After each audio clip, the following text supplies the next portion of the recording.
Right, we'll officially declare the meeting open. I want to hand over to my Deputy Chair for the appropriate karakia, please.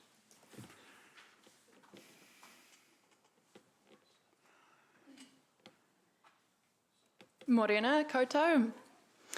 Aio ki te rangi, aio ki te whenua, aio ki ngā mea katoa. Hei oranga tangata, hei oranga iwi, hei oranga mō te taia. Peace in the heavenly realms, peace on earth, peace to all living things, bringing sustenance to people, nourishment to the soul, bringing life to the environment. Amen. Amen. Thank you.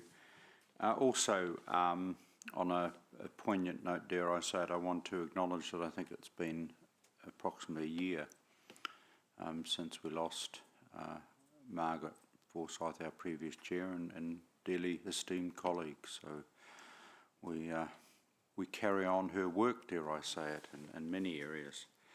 Right, I now move to apologies. Do we have any apologies?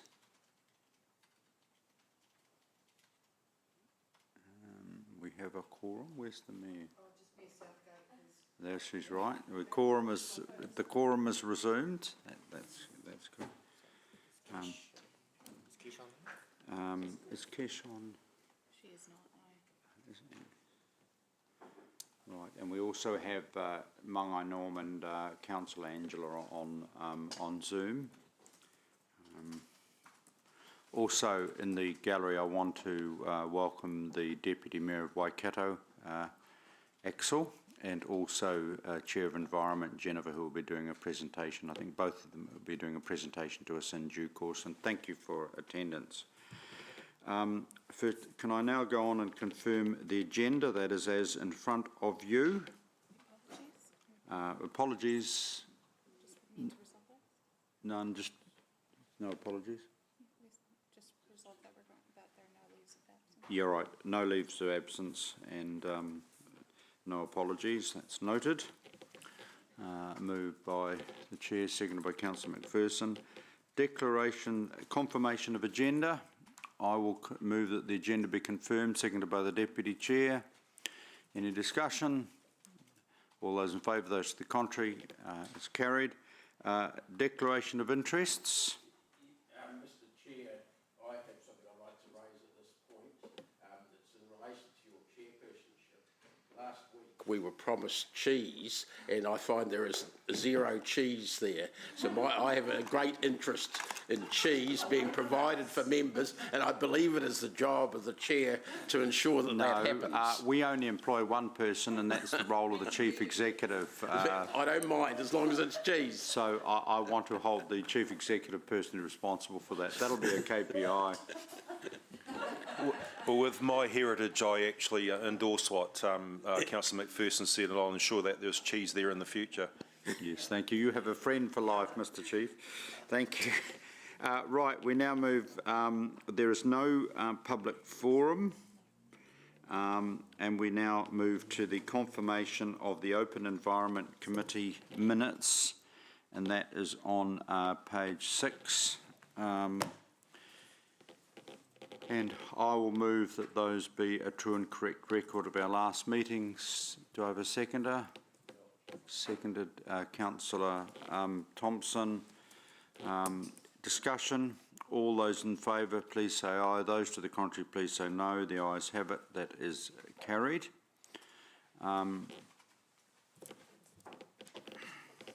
We now move to the Chair's report.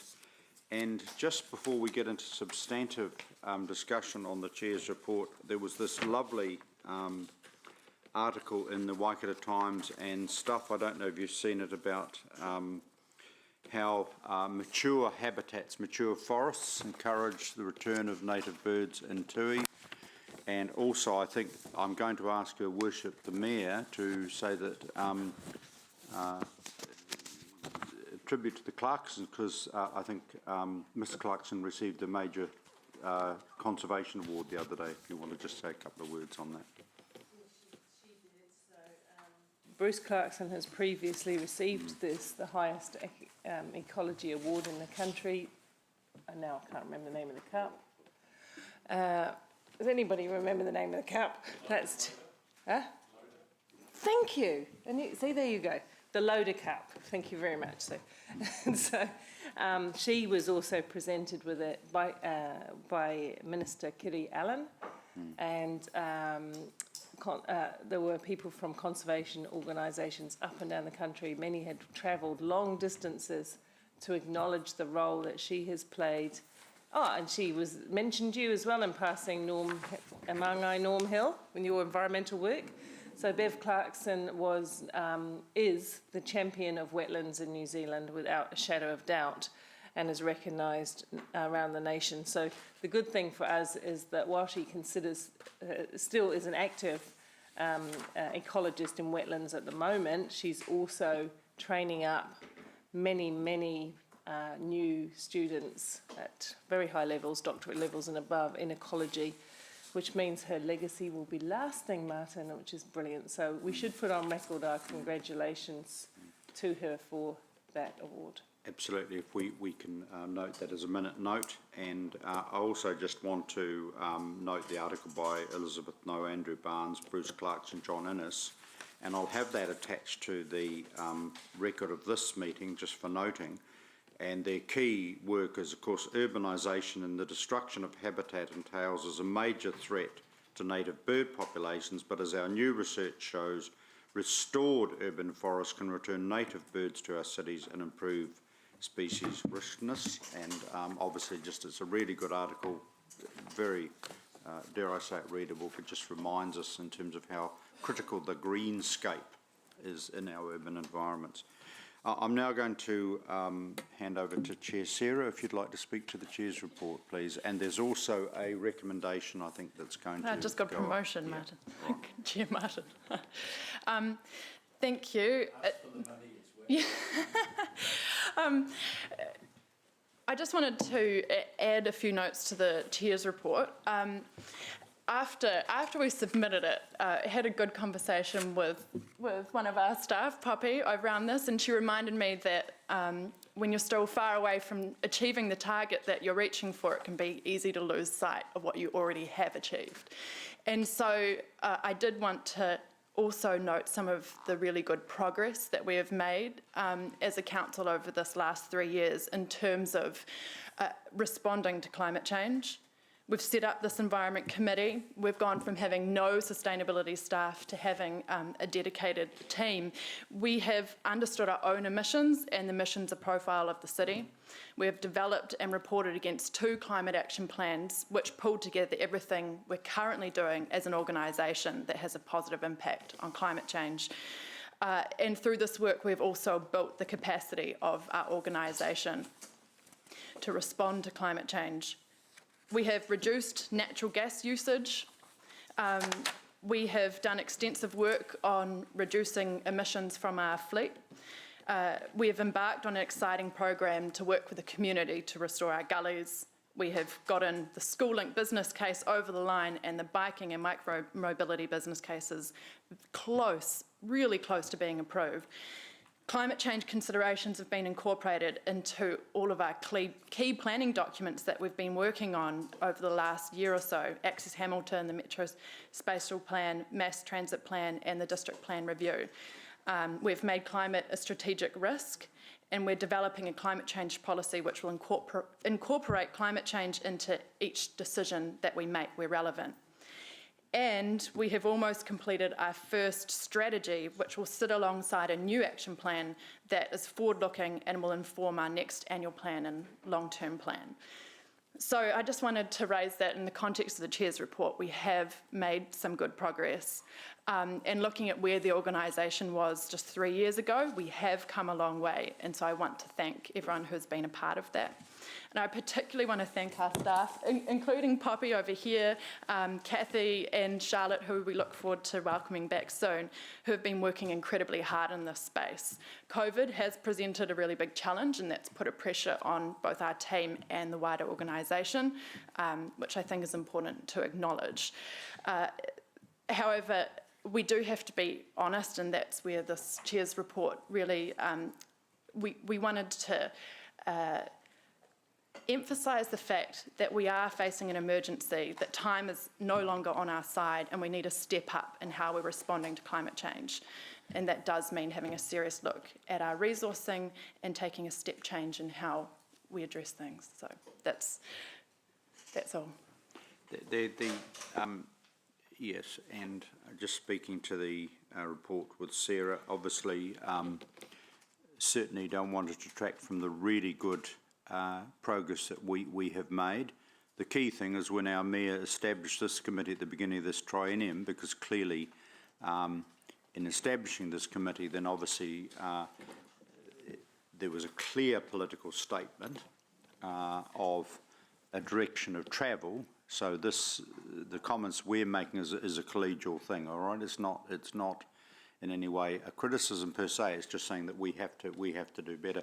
Someone's going to have to give me also a non-fossil fuel analogy, because I keep saying how our staff are literally working on the smell of an oily rag, and that's why. And I don't know. You're going to have to give me some better, more appropriate term than that. But the point I'm making is that going forward towards the next long-term plan, the issue of resourcing and discussion with the Chief Executive is going to be really important across the whole organisation, of course. But I certainly pay tribute to the whole team across the corporate, but also the very small and dedicated focus staff, Sean, and thank them for that.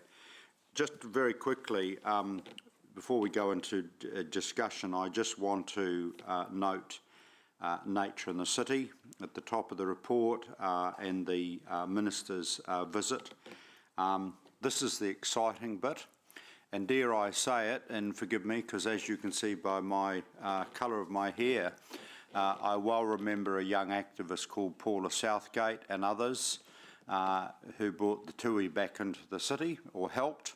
And that's also, I think, really important if we're talking about nature in the city, is we're doing stuff now, but I always pay honour to the heroes over many years who have literally done incredible things, particularly with our gully system and our greenscape.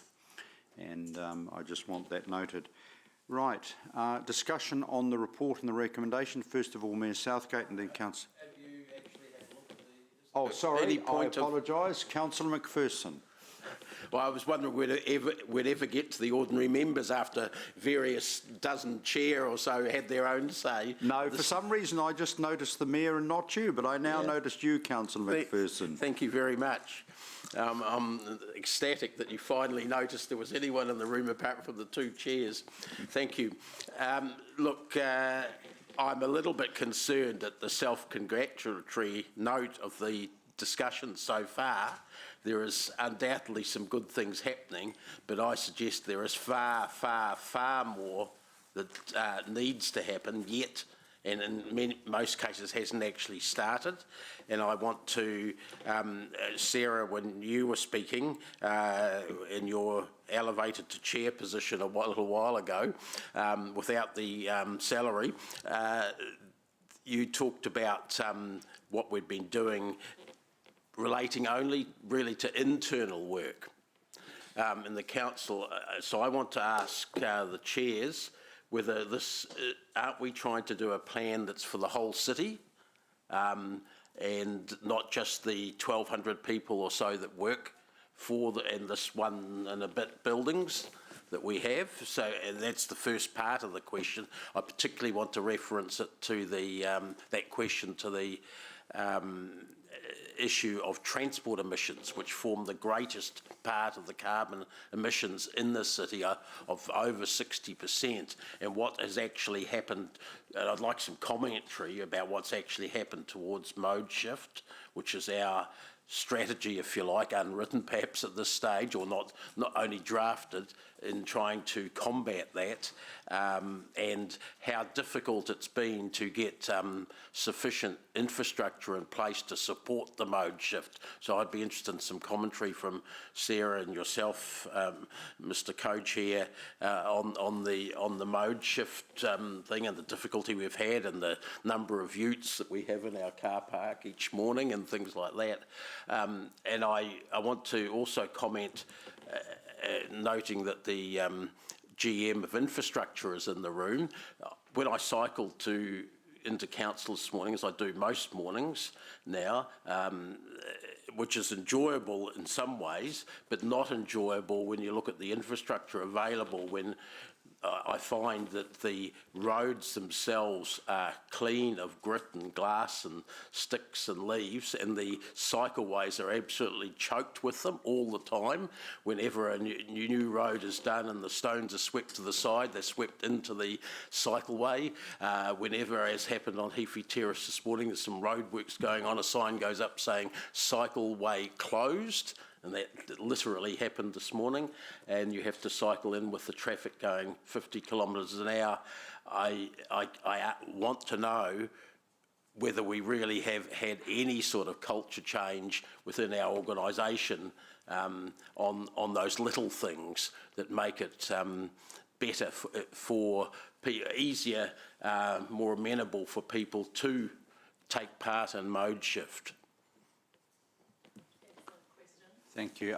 We'll do a sum up at the end. I've noted the questions. There were some questions in there. Yeah, there are questions. Are we in questions or debate? Normally we go to questions first. Yes. And Yeah. in fact, we're always reminding the speakers to make sure it's a question. I might do a combo like you did. That's fine. Councillor Thompson, do you want to?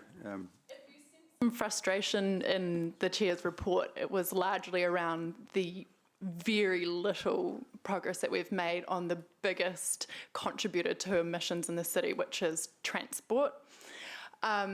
We need a fundamental step change in the way that this organisation is approaching transport, and that is partly, I hope, going to be addressed with there's obviously it comes down to elected members in the end and us funding things, but it also, we need to make sure that our teams are properly resourced. So that's where our motion is hoping to address some of that, which, Carmen, could we send through? Be excellent, thank you. So but the climate change strategy is intended, and Sean can speak to this in the GM report or now, but the climate change strategy is intended to take that citywide approach and look at how we as a council are enabling people people living within the city to reduce emissions, particularly in regard to how they get around. I did have a second question on a slightly different topic within this, the proposed meeting with the Minister for Climate Change, and it relates to the fact that the Minister for Climate Change has recently been, in fact just yesterday, publicised speaking about what his intentions are to go in the next budget and following budgets by the sound of it, in terms of tackling climate change, but also coupled with the Auckland cordon charging system that they're proposing to set up, and the discussion about that all seemed to be about Auckland with a little touch of Wellington on the end. So I can talk to that. Yeah. Okay, well, I'm happy. Can I just finish raising the issue?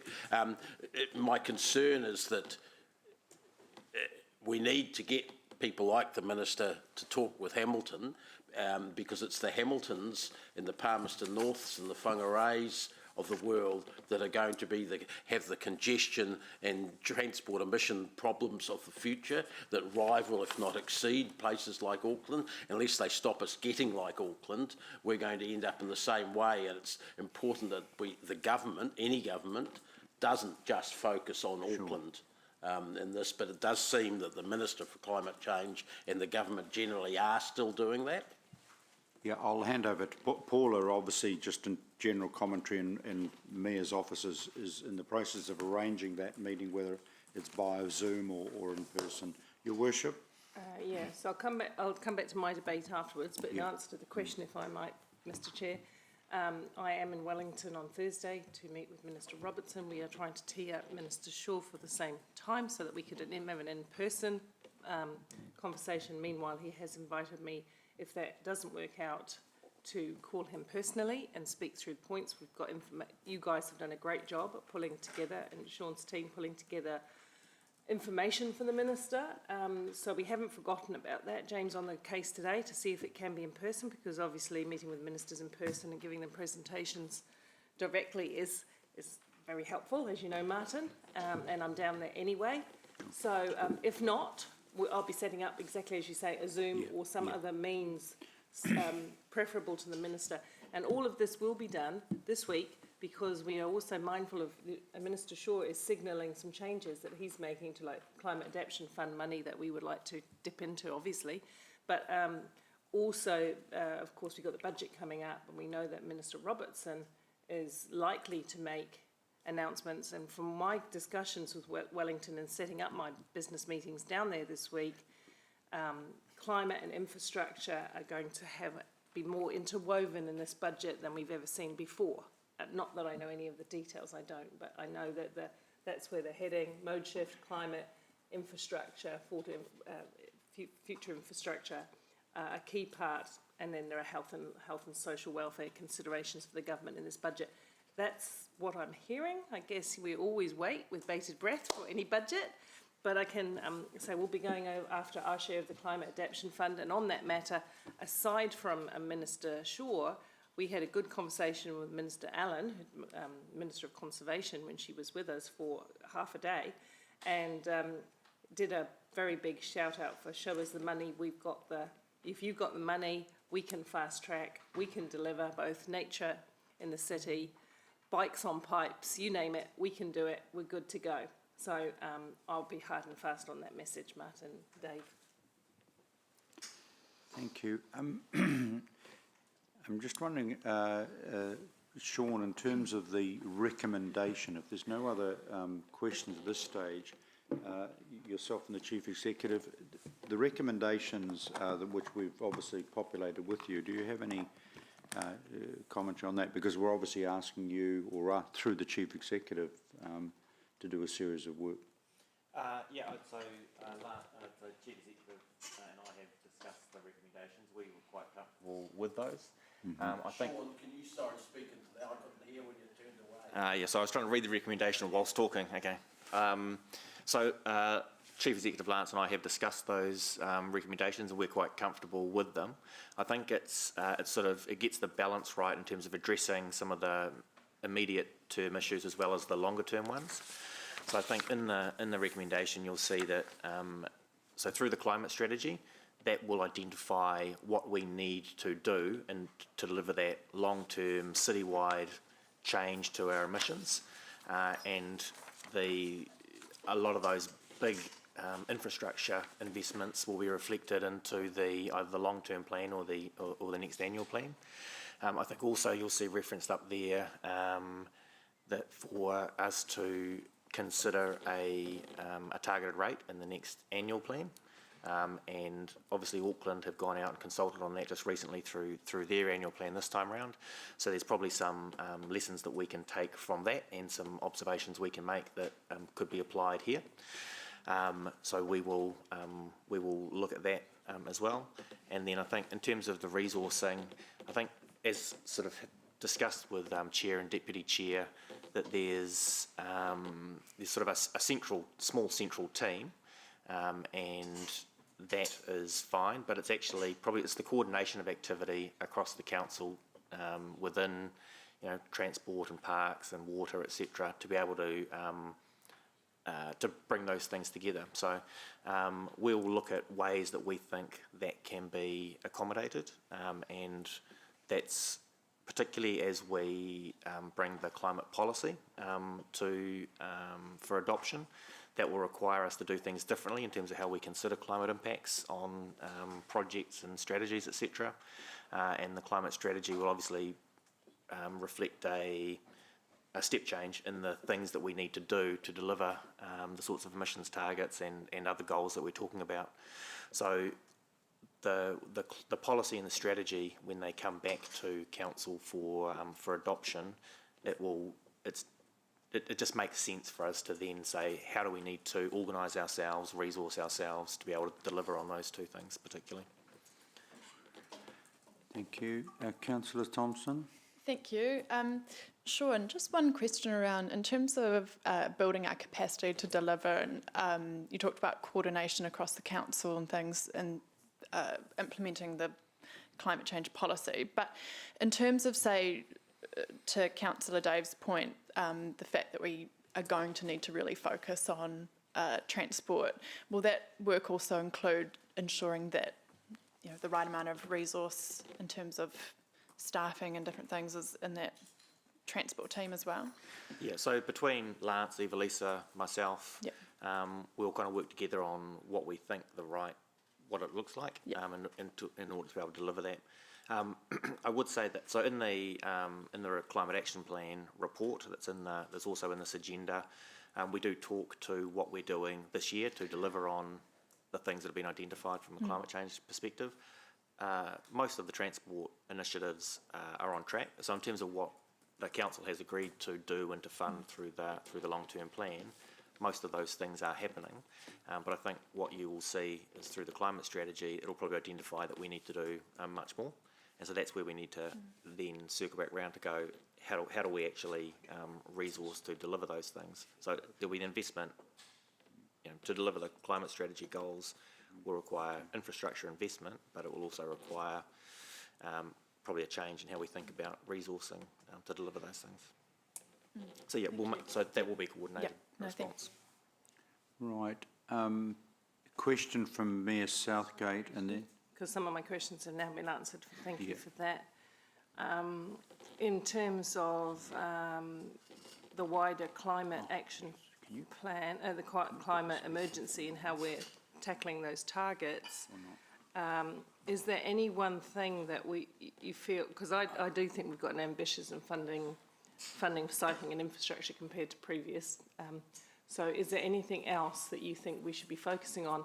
And will this work pick up some of the water-wise initiatives that we need to pick up, such as recycling rainwater from your roof and rainwater tanks, grey water recycling, and that whole district plan layer? Because that, of course, has a direct impact on the use of natural resources, and therefore...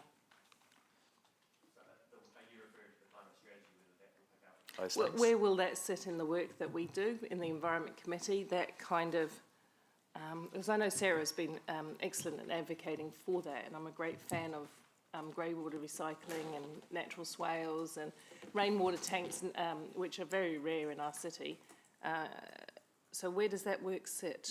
It's under this portfolio, it's under this wide umbrella, right? So, but will it be delivered through the district plan? Is that where it gets done? No, I don't think so. Evelisa, do you know where that sort of infrastructure conversation would happen, please? Yeah, Evelisa, if you want to comment.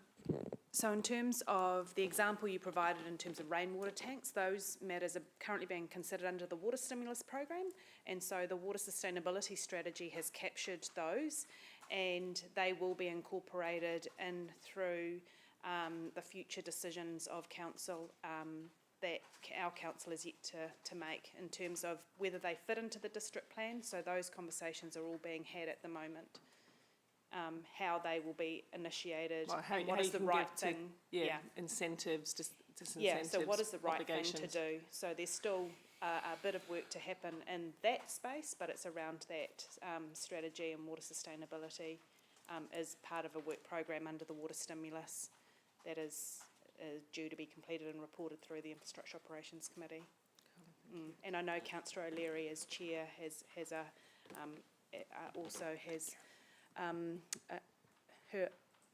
she questions that exact project as well. Yeah, there's been noise about it now for about two years, before that probably actually, circulating. Okay, and in terms of emissions, given that we're one of the fastest growing cities, we've overtaken Tauranga in size as a territorial now, I saw from the remuneration. Size as a what? territorial authority. They put the Sorry, we rankings. can't hear you. We were Mayor. ahead of them a long time, we've never been Order. behind them. No, yeah, so we've got the... Through the chair, if you can, I can't hear you, sorry. Oh, can't you? No. Anyway, since we're one of the fastest growing cities in New Zealand, and so as that we get more people, so we get more cars. So how do we tackle the balance? We don't run buses, but we work with infrastructure for buses. So how do we have a plan so that we don't have that graph going further apart over time as we import more cars via people into the city, but we get a balance of mode shift? Is there any work being done on that? Yeah, absolutely. So the climate strategy and the transport strategy are the two kind of primary pieces of work where that will come through.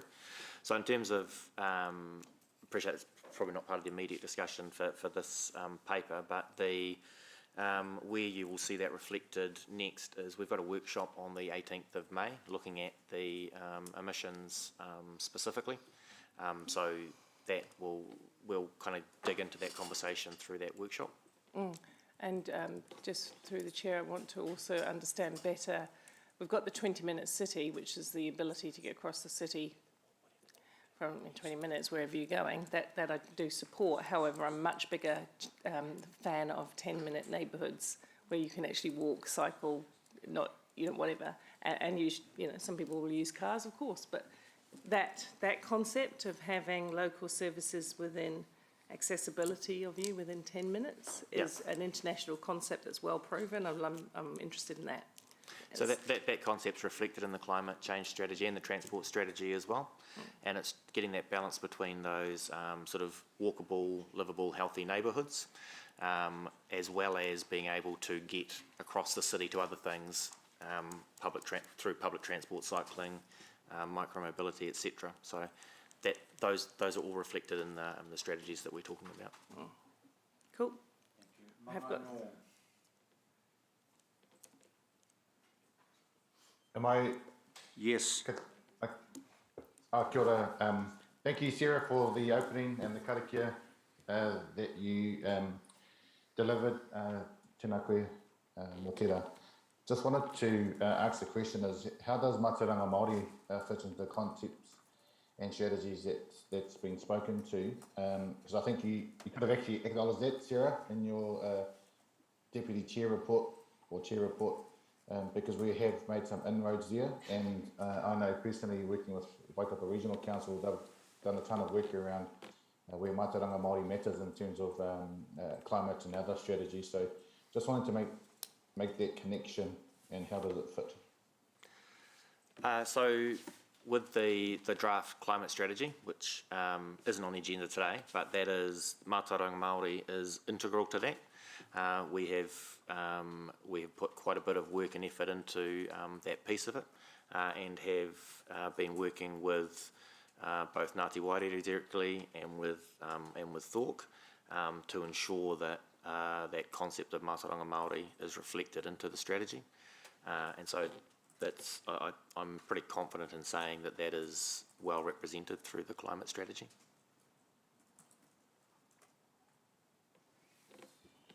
So, anything else, Mangai? Yep. No, I've got a few questions coming through the presentation later on anyway. So Sure. Okay, if there's no further questions, I'm going to invite Deputy Chair, has moved a recommendation, and if you want to introduce that recommendation, then we'll have obviously a debate. Jennifer, what's your time span? You're fine. Okay, thank you. Councillor Thompson? Sorry. I think we said like 9:30, so apologies. Thank you, Chair Martin. We have less than 8 years to cut emissions by 43% globally. The window of time is already small and it is shrinking fast. Time is not on our side, and while we have made some progress as an organisation, we have to move faster if we're going to. Excuse me, Mr. Chair. What? Are you explaining the motion, or are you sorry, in I thought we debate? were going into debate. I thought you were asked to Oh, introduce. sorry, I was. I'm not So sure. if you explain them, we're Sorry, actually, Sarah. you're I thought introducing, that it was we're speaking to the motion, but if you want the mover to give a, I thought that's what you said, so I just Right. wanted to make sure we're in debate. We're in Okay, debate. all right, are we? well, if you no, just. cut my flow off, right? So there's two things, if you want to, if I can assist the deputy, if you want to just introduce the okay, wording, all right, and then obviously, So then move into without the raise and debating it, declare. just to be really clear, so we're acknowledging that we need a step change in terms of the speed and scale at which we're responding to climate change. We're asking staff to look at funding options for the next annual plan. So that's not locking anything in. It's just saying we want information to come to us on how we could speed things up. And also to come to ensure that the proposals that come to the next long-term plan align with this climate strategy and action plan that we are going to sign off in, well, hopefully sign off in June. And finally, it's asking the CE, so we're trying to keep this at a governance level, but say to the CE, come back to us on how we can, as an organisation, gear ourselves up to respond to climate change in a much faster way. And that's looking at what resourcing we're actually going to need between now and the annual plan and then the long-term plan, so we can at least have that information on the table and have a frank conversation around it. That's hopefully that was pretty clear. Yeah. So. Anything further? No. Right of reply then. Anything? No. Okay. We're in debate now, yeah. No, that's. I won't cover the ground I already have. 2/3 of emissions come from transport here in Hamilton, so it is both our biggest challenge and opportunity for reducing emissions. Electrification of the fleet will be important, but it won't be enough on its own to achieve rapid and deep cuts in emissions. This is not business as usual any longer. We are one of the most car-dependent cities in New Zealand, on par with Tauranga, and that's not really something to be proud of. We have the opportunity to actually improve the well-being of people in Hamilton, to not only address our emissions, but to also give people an easier and better ways to get around, to improve productivity, to become more self-sufficient in terms of energy, to improve and to increase our energy security. We have the opportunity to become a healthier city as well, giving our kids the ability to scooter and walk and bike to school. There are huge benefits from taking action, but we also have to look at the consequences if we don't act. And while on our own we can't fix this problem, we are a global player. We are part of the global community, and we all have to play our role in this. You may have sensed some frustration in that Chair's report, and at times I have felt like pulling my hair out a little bit around the speed at which we're moving. This is local government, but I think that we can move faster as long as we give the right resourcing and direction as elected members. We've rolled out less than 2 kilometres, probably only over 1 kilometre of cycle infrastructure, separated cycle infrastructure in the last 3 years. It's probably actually longer than that, because the most beyond. We've had Ward Street, we've had Mangaiti Gully. Before that, we had Claudelands, but before that was a number of years ago when we had the Western Rail Trail constructed. So we've also rolled out 0 kilometres of bus lanes in the last 3 years that I can be sure of. So in terms of actually getting real infrastructure out on the ground that will make a real difference to the way that people travel within the city, we have to have a very significant step change. I cannot overstate that. And so this is about making sure that we support our organisation, support our staff to be able to bring the right information to us. We have the right information on the table to be able to then debate the investment that's needed. Thank you.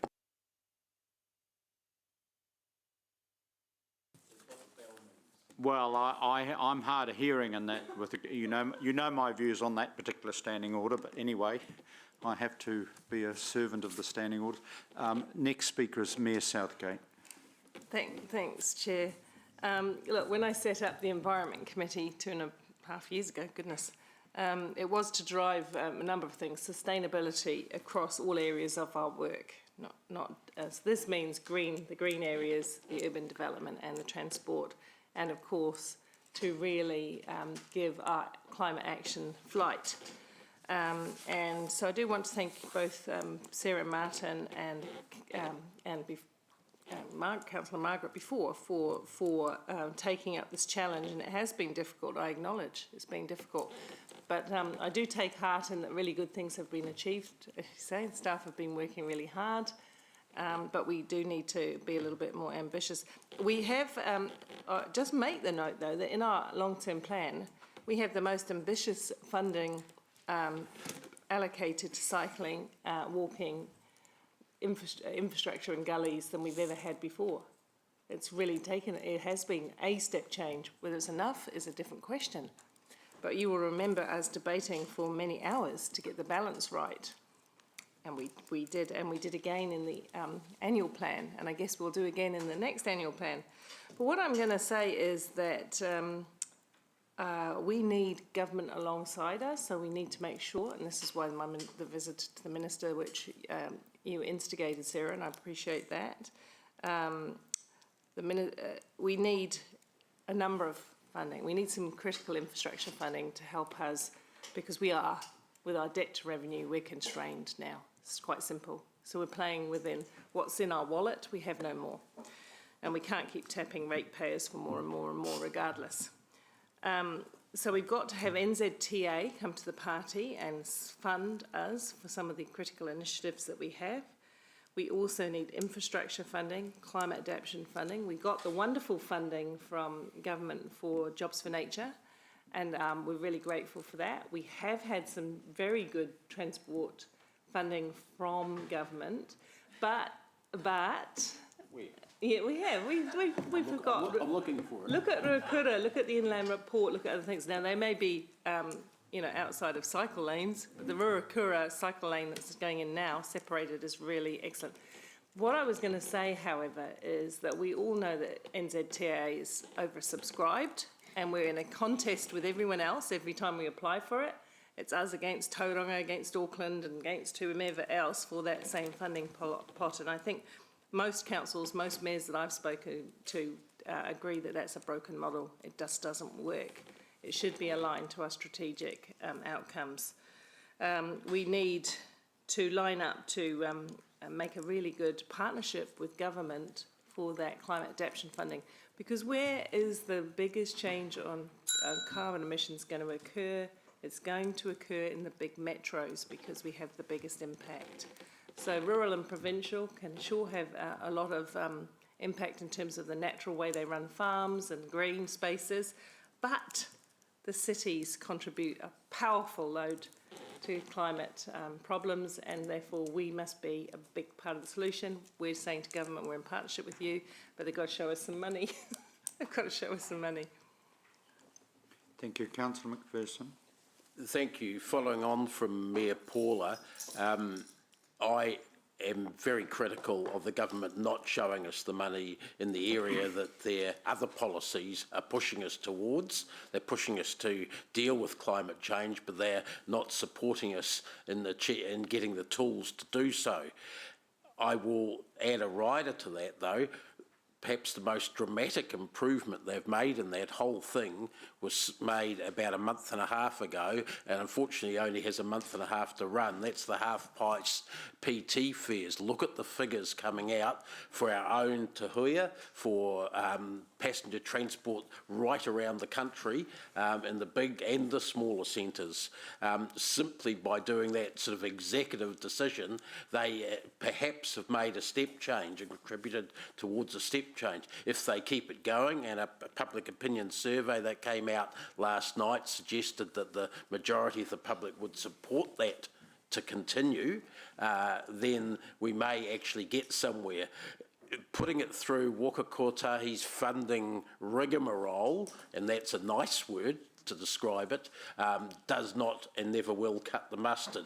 An executive decision by Cabinet to just do it, the Nike solution, has clearly worked and will continue to work and is what is needed. And we need to start thinking like that as well. Getting transport funding through government normal sources and through our own processes like the LTP is an absolute damn nightmare. We have to struggle to get one extra PT route and put it out for 2 or 3 years to actually get the votes through council for that. Part of the reason is we're not sure we're ever going to get partnership funding for it. It needs to be core business that happens as a matter of course, those sorts of things, like Three Waters generally, and then we might start getting somewhere there. I want Deputy Mayor Axel to be able to take a bus from where he lives in Tamahiri up to his council in Ngarawahia. He would not be able to do that at the moment, though he will soon be able to cycle that route when the cycleway goes through. Seriously, we need to be able to, and actually one of the points was made in this survey in Auckland, part of it, was it's not just the CBD that needs to be serviced by people coming in and out, it's all the other connections, people going to their places of employment from Rotatuna across to Te Rapa and all of those sorts of things. We need to have good active transport and PT available for that. The school link that we're crowing about getting some funding for in the future was actually proposed and funded by us 5 years ago. 5 years ago. We haven't had a single bloody metre of it done yet. Excuse my French.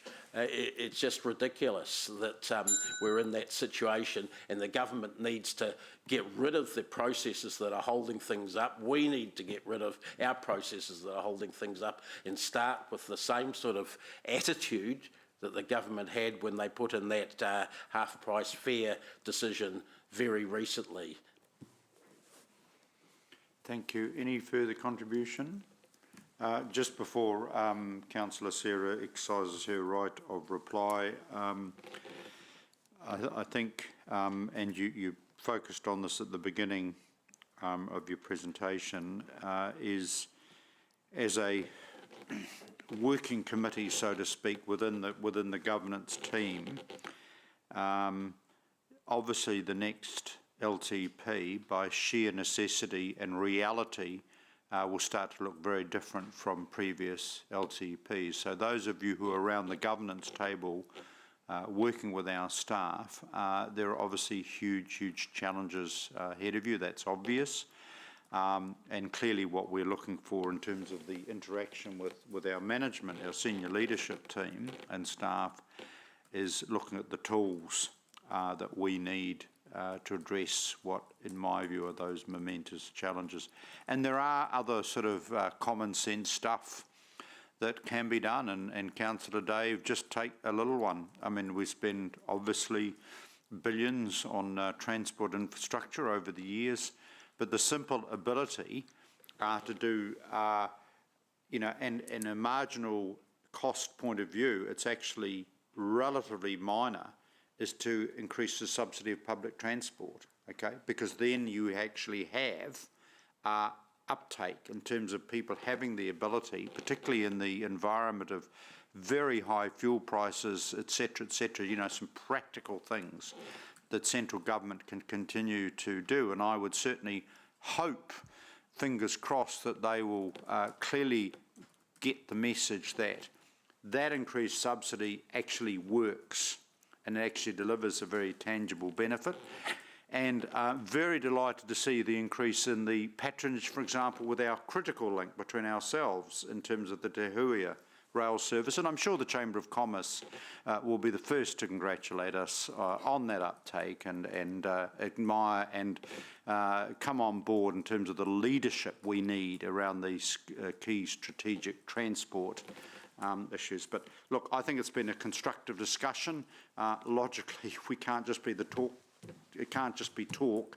And the hope with the Chief Executive is this recommendation, if adopted, will actually give an indication to our key leadership team of some of the stuff that needs to come back, particularly in preparation, fundamentally, for that long-term plan. Councillor Thompson, right to reply. Thank you, Chair Martin. I endorse Councillor Dave's words around the almost impossible nature of the transport funding system. It feels like we're stuck in a rotating door and it's almost impossible to align with Waka Kotahi, and then also with our partners like Regional Council. We spend billions of dollars on roading projects in this country with almost without batting an eyelid and with questionable returns on investment. We know that these, for example, a cycle network would have an incredibly high return on investment. We've seen that in Christchurch and Auckland. Christchurch, they talked about $8 return on $1 spent. In Auckland, I recall it being at least $3. So they're certainly higher than 60. I think for Transmission Gully, it was like a 60-cent return for every dollar spent on building that road. So that was before the price. Yeah, exactly. We have a clear business case. We have for investing in walking, cycling, public transport in this city, and the lack of funding that has come through is just beyond frustrating to support us in actually rolling that infrastructure out. And perhaps what's most frustrating is that we know that 2/3 of Hamiltonians say that they would bike or bike more often if it was safe. So we know that there is a whole group of people out there who want to have choice, but we haven't delivered that to them yet. And we know that with the Comet, that if buses are fast and frequent, people will take them. I'll circulate the graph later, but if you look at the Comet route, the increase in patronage was almost exponential. When it went from being slow and indirect to fast and direct, people started taking it. So we need to have government as a partner, but at the same time, I come back to us as a council, we still need to put in more resourcing ourselves to be in a position to be ready to partner with government. Where's all our shovel-ready projects? Where are all our designs sitting and waiting, ready to go? Our transport team is so under pressure that we couldn't even put in a bid for the Innovating Streets if we'd wanted to. We've got the Climate Fund coming up now. We're doing work on that, and I'm really grateful for that work. But are we moving fast enough to be in a position to really take the bull by the horns and to be to get that funding? I'm not sure. So we absolutely need to be looking at how we as an organisation position ourselves, advocate to central government, and sometimes it may be a case of going out and doing some things on our own to start with to show that it can be done. Thank you. We'll now go to the vote. Can we just put that back up on the board? And we'll do a show of hands. Right, those in favour of the motion, please raise your hand.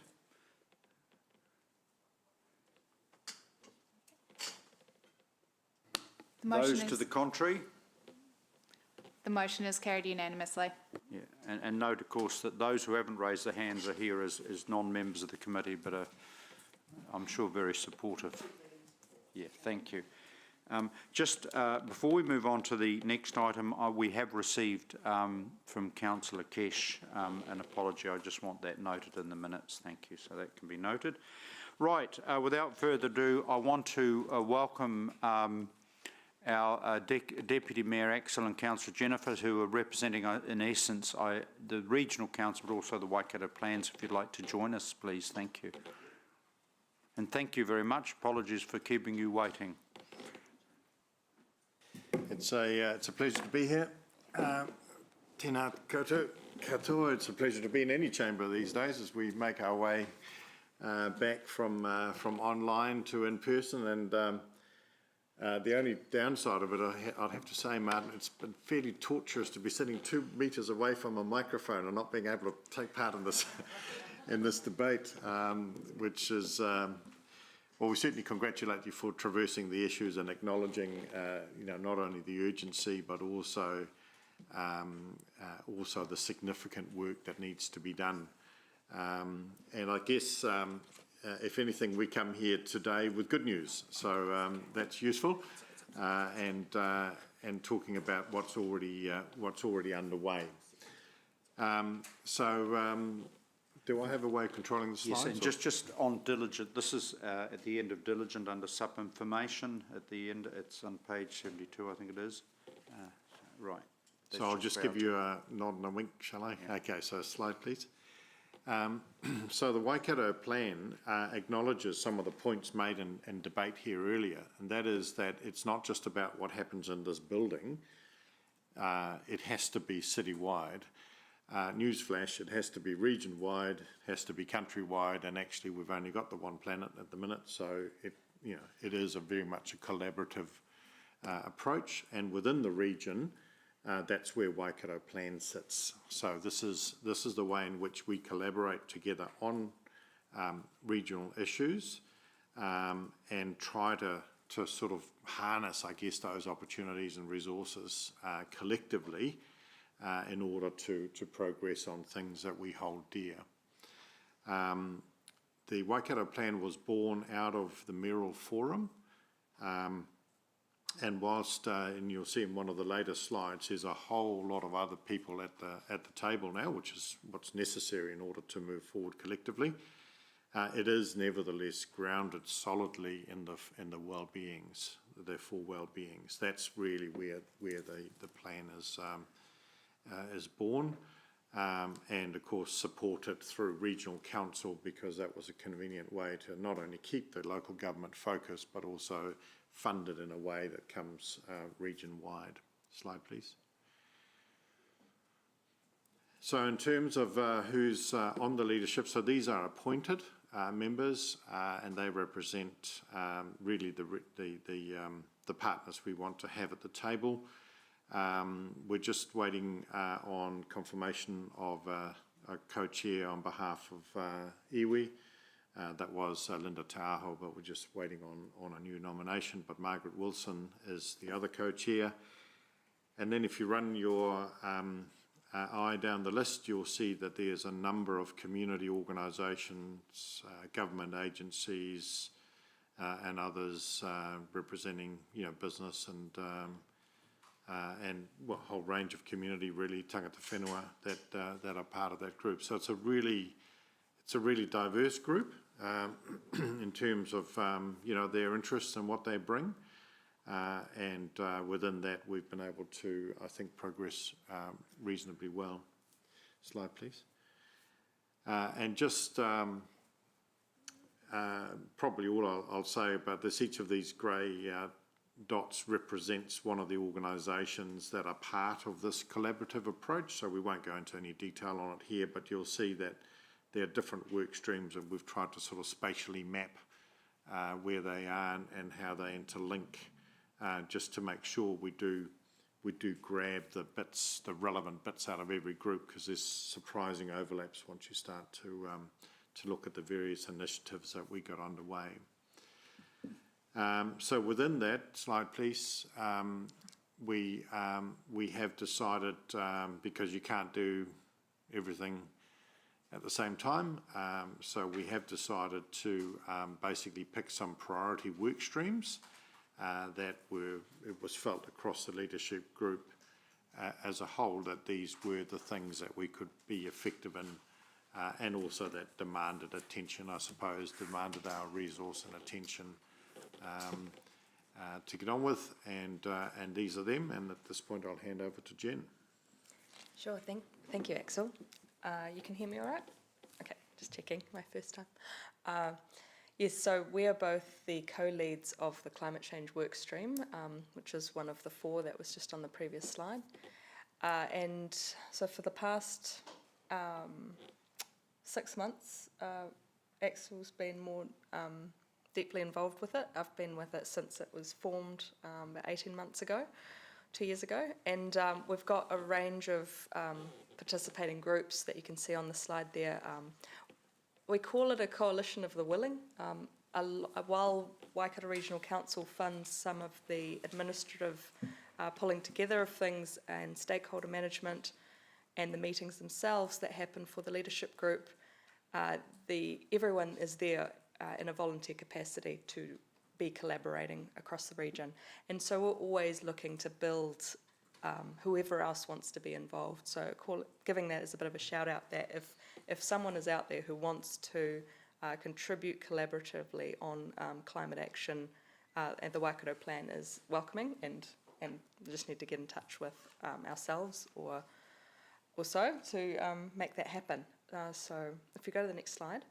The priorities that we've been focusing on are communication and empowerment. That's one that I'm leading.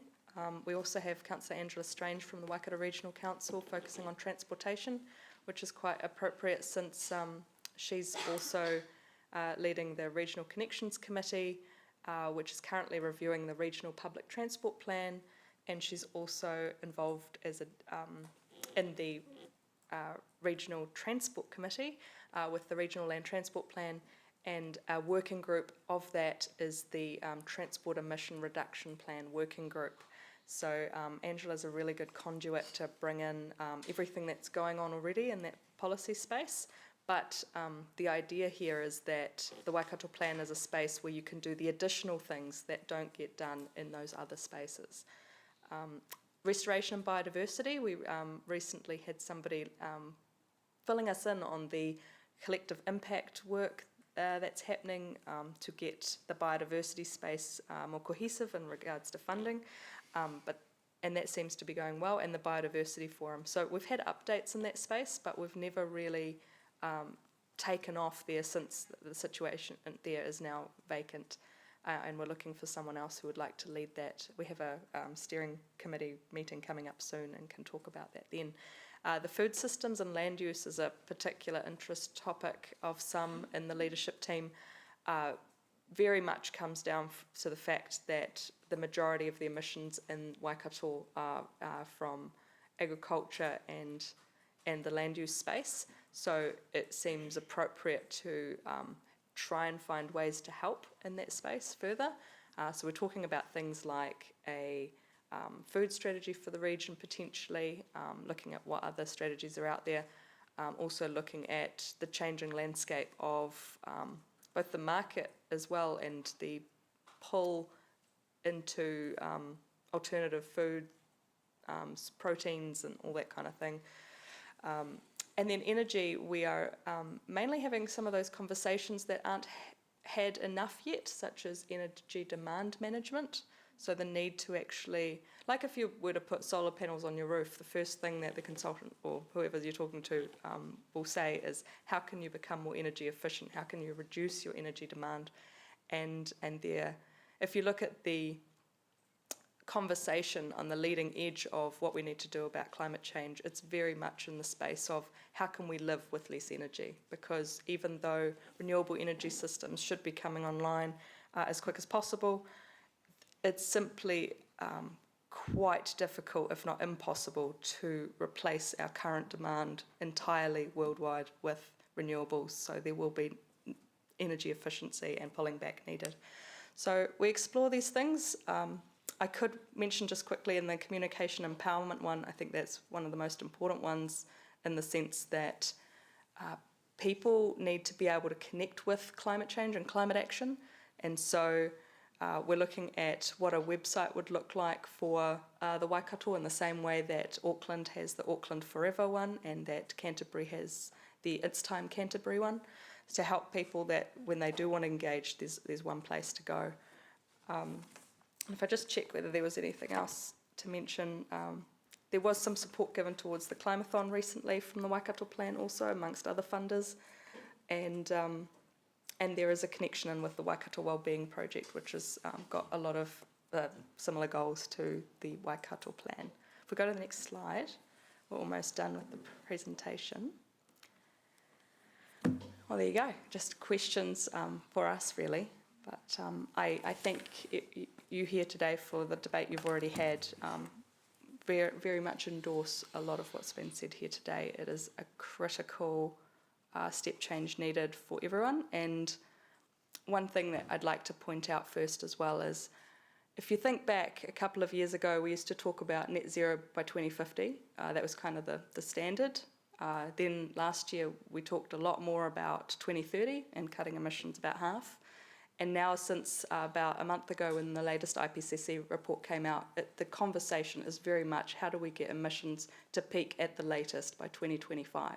So you can see that the timeline is coming closer and closer. The goalposts are narrowing towards us. At the same time that finally the Zero Carbon Act is delivering, in the sense that there's a national emission reduction plan coming on the 31st of May, very much looking forward to that, and a national adaptation plan coming out in August. So the Waikato Regional Council and the Climate Action Committee that I lead is working towards a regional version of both of those things, and from that the information will of course be shared, as it always is, with the territorial authorities like yourselves, so that you've got the very local information of that, of the very best science as to what the impacts of climate change will be, as well as what can be done about it. So it's coming spatially as well as temporally together, so that we can really focus on this topic. And I think, and you're right, not only that it becomes closer in time, but it becomes more relevant at the local level. That may well be what unlocks this engagement with the wider public, because at the moment it's always seemed like it's sort of urgent, sort of, but it's too far away and too global for people to kind of feel that immediate need personally to take action. So I think that's changing, that context's changing. Yeah, so while it's a very scary topic when you get really deeply into it, it's also full of hope, in the sense that central government is moving, local government is starting to move more and more, and commend Hamilton City Council for everything you've done so far, and to the call for a step change. Large businesses are hiring more sustainability managers than ever before and integrating things throughout their corporates. And small and medium enterprises, there are more and more programs available to help them out, to get to know their number. It's the same for farmers, getting to know their number, and then working to reduce that number. That's the game in town that we need to get right, at the same time as obviously adapting to the things that are already locked in. And that is for our collective thriving, to set the Waikato, Hamilton, New Zealand up for success in the different environment that it will find itself in, or is in already. So very welcome to answer questions if you have any. Councillor Thompson, then Councillor McPherson. Deputy Mayor Thompson. Thank you, Chair. I was just wondering, thank you firstly for taking the time to sit through our debate and then present. In terms of, I guess, that alignment between what your territorial authorities are doing and the regional council is working on its what is it? I'm thinking of the acronym. It's got its own emissions reduction plan that it's working on, and one particularly for transport. How do we make sure that we line up? Because we struggle at times to align with our annual plans and long-term plans and things. Yeah, so that alignment that you'd mentioned in regards to transport is definitely one that would be applicable to any one of the other topics as well, that infrastructure-wise in particular. So we've got to do what you guys have been saying, which is getting around the bureaucracy and just finding ways. And I know yourself, Sarah, mentioned the idea of, say, a memorandum of understanding between councils to lock in, if you do this, we'll do this, and that way when our times come around, we might align. It's the kind of solutions that would be really helpful. I think in regards to transport in particular, it's possibly easier in some ways because the responsibility for who provides and the lines of who pays is really clear, and there's some very well established committees already where those memorandums or those additional funding or whatever can be applied quite quickly. It's probably trickier where there aren't quite such formal structures. Local government loves formal structures and formal channels, so they're probably more existent within transport, public transport, than some other things actually. We've very much appreciated the space that the Waikato Plan has given us to be a bit more agile, less formal, to bring in anyone who's willing to work together to put the ideas on the table, and then we use our network, all the stakeholders involved, all the interested parties involved, to do what we can to help each other out. So there's a place for formal, and there's a really necessary place for informal and agile. Yeah. Cool. You referenced, and thanks for the report from both of you, you referenced the regional transport plan as being an important sort of part of the work that you're relying on, I guess, that's my word there. But when I look at the regional transport plan, almost the entire cover is a picture of the Waikato Expressway with trucks and cars on it, not a single bus or cycle showing anywhere, and a sort of a sop to the Tuhuia down the bottom, but not on the main picture. And then when you go into the document, it's not a whole load better. And I can recall the previous discussion, the early discussions about the draft, finding that non-roading projects were listed, I think 52 and 53, and lower down in the pecking order of about 100, and a huge argument to get them up to, I think it was about number 14 in the pecking order, which probably reflected the amount of spending, cash spent as well, and there were a whole lot of highway projects higher up than that. So how do you reconcile the good words and intentions you're talking about from the Waikato Plan with what comes out of that particular structure, which is one vote per council? So Otorohanga with 9,500 people has the same vote as Hamilton with 180,000, etc. You know, you've structurally got an issue, and the results appear to show that structural problem. Yes, I totally agree with you that the structure isn't able to deliver, or hasn't been shown to deliver, and Auckland has a similar problem. I mean, their discussions in court about whether their land transport plan will deliver the goals, and I think that's a fundamental issue that we need to resolve in local government and central government contributions to that, is that when you set the strategy and the targets, to actually have the actions that will deliver on those. Because our regional land transport plan was caught up in a situation, from my perspective, where it takes a long time to review it, and while the narrative and desire for climate action started to be introduced in our respective councils, the staff as well weren't ready for it fully, and hence I'm really supportive of the capacity building of our staff to really get comfortable in all of this emissions talk and all of this, how do we actually calculate whether this project is going to raise emissions or lower emissions, and that is obviously what the government policy statement on land transport requires, and that's why there was a debate as to whether that land transport plan was acceptable or not in our council. And ultimately it was adopted, because that's democracy and that's the majority. But I am well aware that our staff have heard that message strong and clear, and it is so inevitable, the changes that are coming, so that wherever we can push to add climate change and its considerations into a policy, I see how the network will come together in time. So I'm very excited about the regional land transport plan, and I hope it gets referenced plenty, and including with the infrastructure decisions. Okay, thanks. Yeah, look, but your point is fair, and a coalition of the willing doesn't actually have, you know, a big hammer to, smack anything with.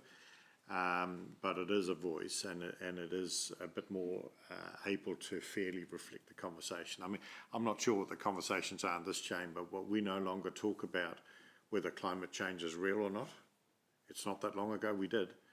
You know, now that there's an acceptance that we have to adapt, because no matter the reason, no matter the drivers, you know, we've got metres of Port Waikato falling in the ocean every year. In our district plan, we've got new standards for elevating floor levels if you're building, close to a stop bank. All that sort of stuff is real, and it's here. So we're not talking about anymore, you know, what we just have to respond to it. And I guess the Waikato Plan is one of those ways of collecting those voices to try and strongly influence the ones who are still, through historic reasons, are sitting with the levers to actually pull and make the decisions. Is there a way of the Waikato Plan and those other that other level of coalitions of the willing, as you call it, which we have a few of around the Waikato, feeding back into the formal structures like the Regional Transport Plan and that? So at the moment they have it very strict as who's even allowed to speak at the damn meetings, let alone have any formal input. But perhaps if the Waikato Plan could gain a voice around some of those tables, that will add to what you're talking about. Yep, that's a good point. Absolutely, and so through communication and empowerment priority, we've definitely talked about the advocacy part and how we can do that. And it merely comes down to resourcing and the fact you're running on a bit of administration and some volunteer time. So it kind of, ultimately where you put your money is where your priorities are, right? And I think this space is worth developing further. Yeah. Thanks. Thanks. Any further questions? Yeah, Maxine. Van Oosten. Chair, and thank you for allowing me to speak in your meeting, despite not being a formal member. I am a very interested member, and I applaud Axel and Jennifer on the work that you're doing around your coalition and the efforts that you're taking on the wider region's behalf. Earlier in the year, Dr. Chris Dortney was appointed as the LGNZ Chief Science Advisor. And we all know that the public are persuaded by the evidence and data to change for the better. What kind of interaction have you had, if any, with Dr. Dortney, and how might that position be able to support the work that you're trying to advance locally? Yeah, so I can answer that we haven't spoken to him. But however, something else that has been progressed through LGNZ is to have some discussions as to how we can help elected members not reinvent the wheel all over the country when it comes to climate change. And so I've put together some Zoom calls, mainly, when we were all in that phase, to connect up elected members with each other, whether they be all regional council coalitions of the willing, or sometimes territorial authority members as well.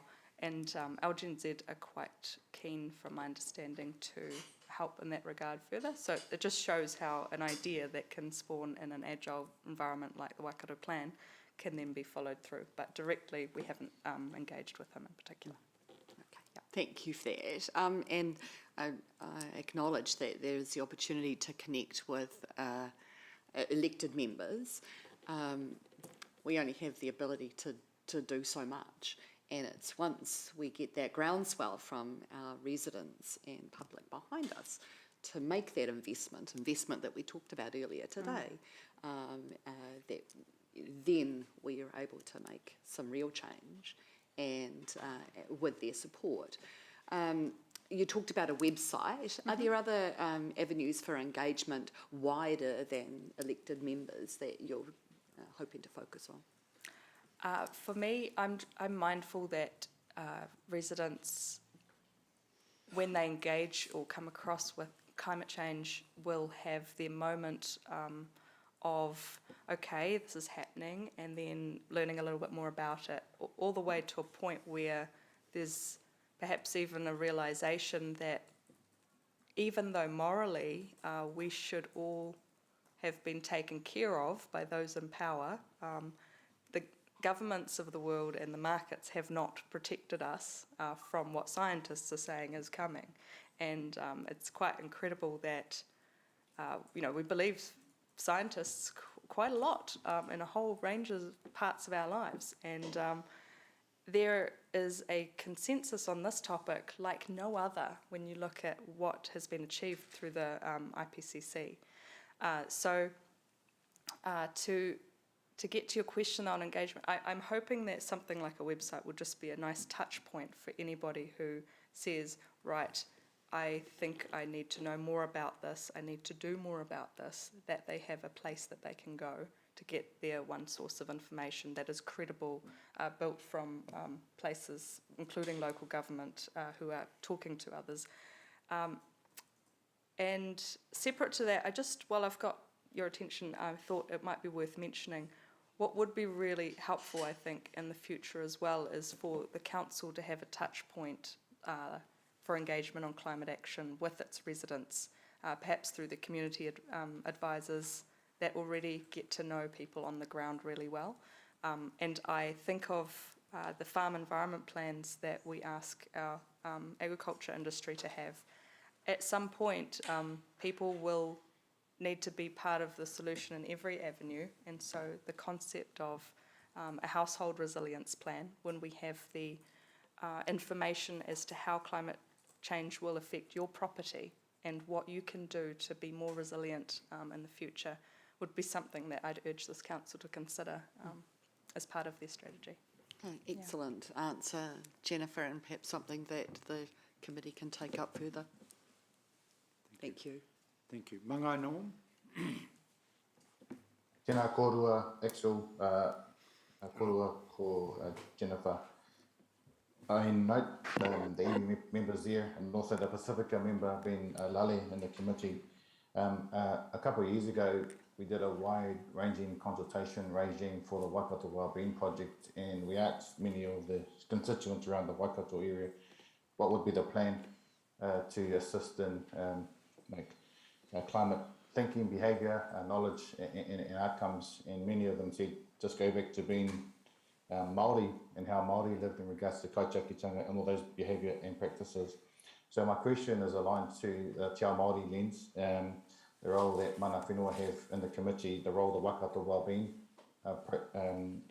regime has within the Climate Action Plan as well, and where does Mātauranga Māori fit, and if it does fit, has it made a positive contribution towards behaviour and the role that Mātauranga has with regards to tamariki, and is there a plan to help educate the future in regards to kids? Kia ora, Norm. That's kind of a big question. Thanks for that. There's a lot of different facets there, but I think you'll see not only from the way in which the steering group is made up, I mean, it is very much one that seeks to have all voices heard, and the whole, I guess, foundation and the connection with the Wellbeing Project is, is through those sustainable goals. I can't remember which goals that are. You'll remember. They're all interconnected. They're all interconnected anyway. SDG 13 is climate action. Yeah. But yeah, 13. There we go. So the lucky for some,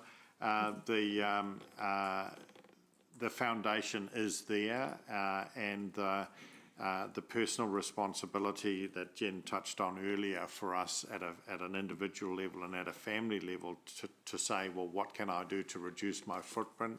What can I do to reduce my consumption, be it material or energy or whatever, inevitably drives you back to those some of those, I guess, living closer to nature and living in a more simple way that connects directly to a guardianship, passing on to future generations in a better state than we ourselves have done for the last couple of hundred years, I suppose. So with that, the voice of mana whenua and the learnings out of how a more harmonious balance with the environment can be achieved does come through those conversations, without doubt. That's certainly my impression. And if I can add to that, with the Waikato Plan in general, I mean, it's got a longer history, and it hasn't always been the best at getting that iwi involvement. When I think of the whole history that I've been told about, but that has improved over the past couple of years, as has the Waikato Plan's outputs.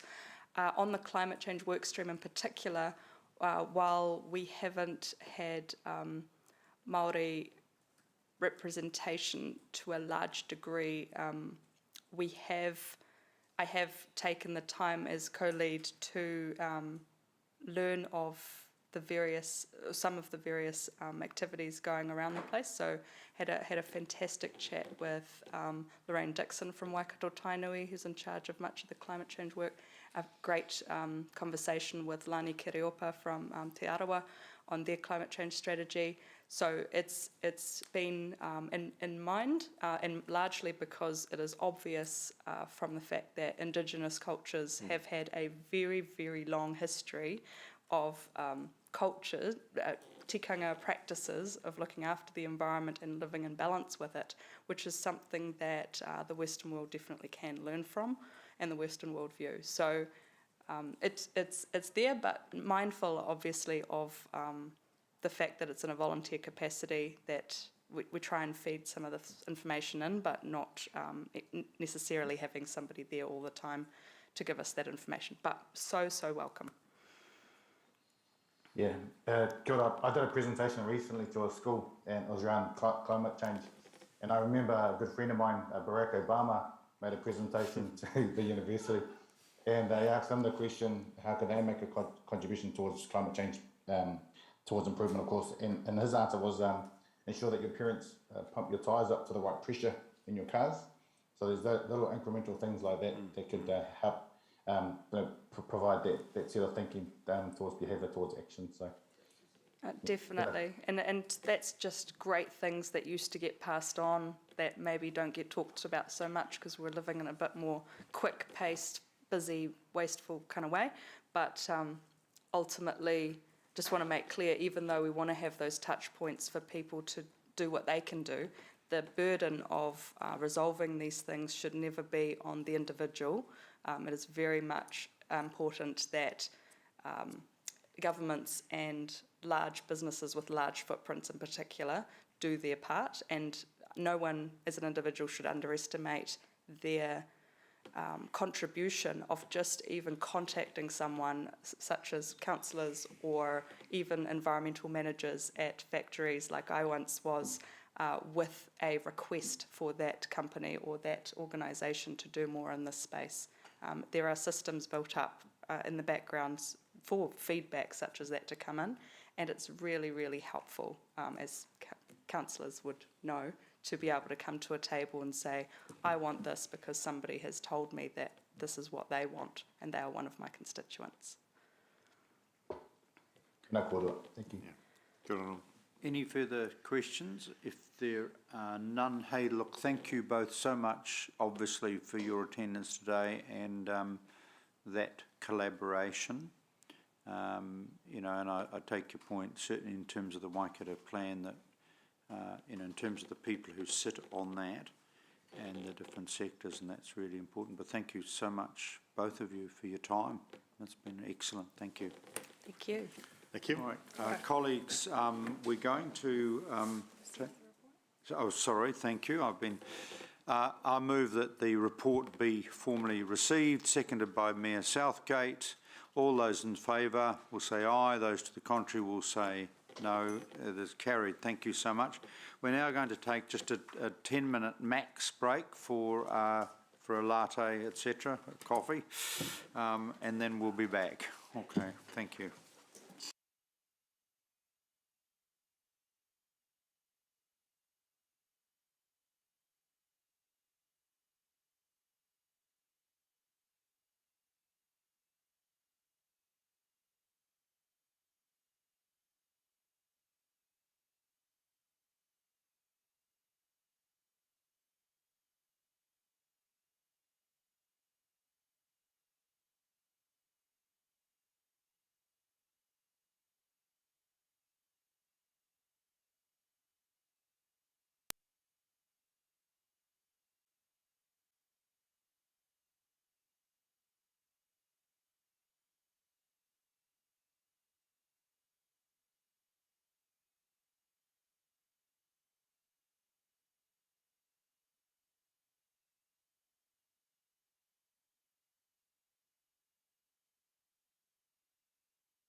8, update on the 2021-22 Climate Change Action Plan.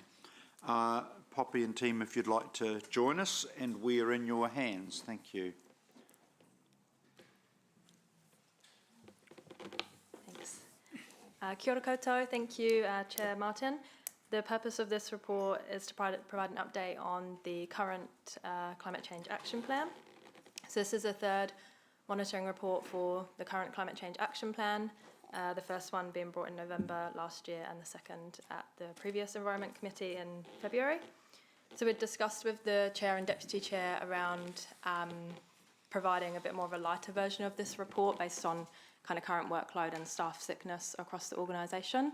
So you'll note in the attachment that there are a number of updates that say no significant updates since the last report. But there are still 6 out of the 45 actions that require additional monitoring based on timing adjustments or the impacts of COVID-19, and the rest are on track. Unfortunately, we did report some incorrect figures in the last report that we brought to to Environment Committee regarding the electricity use that we'd seen across the organisation.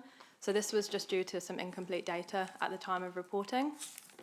And we've reviewed this with our energy advisor and are confident in the figures that we provide in the current report. So we've continued to monitor both electricity and natural gas use and have provided updated figures in this report as well. We've also outlined the largest electricity increases and the largest natural gas reductions in the report as well. So with that, I'll take the report as read and answer any questions. Thank you. Questions, Councillor McPherson? I did have a couple of questions to do with waste, and I noticed Trent's here, so it might be he might end up answering at least one of these. But when we had the COVID staffing issue and we decided not to collect food waste, it was the comment about the Tron post here that made me remember the comment I had about that. Why was it selected that the food waste would be the first cab to disappear from the rank and not perhaps the rubbish collection? Because I know that caused some... That had been very successful, as we kept saying beforehand. Then all of a sudden it was gone for 3 months and we lost impetus. And I reckon if I look outside on rubbish day, which was today at my place, along the whole of Whanganui Road, and there's different collections on either side of the road, but both of them are supposed to have food waste. There's stuff all food waste containers out there now. That wasn't the case beforehand. So I'm just wondering, it said, well, did we make a wrong choice, or was it even our choice for that? Because that was a significant advance when we put it in.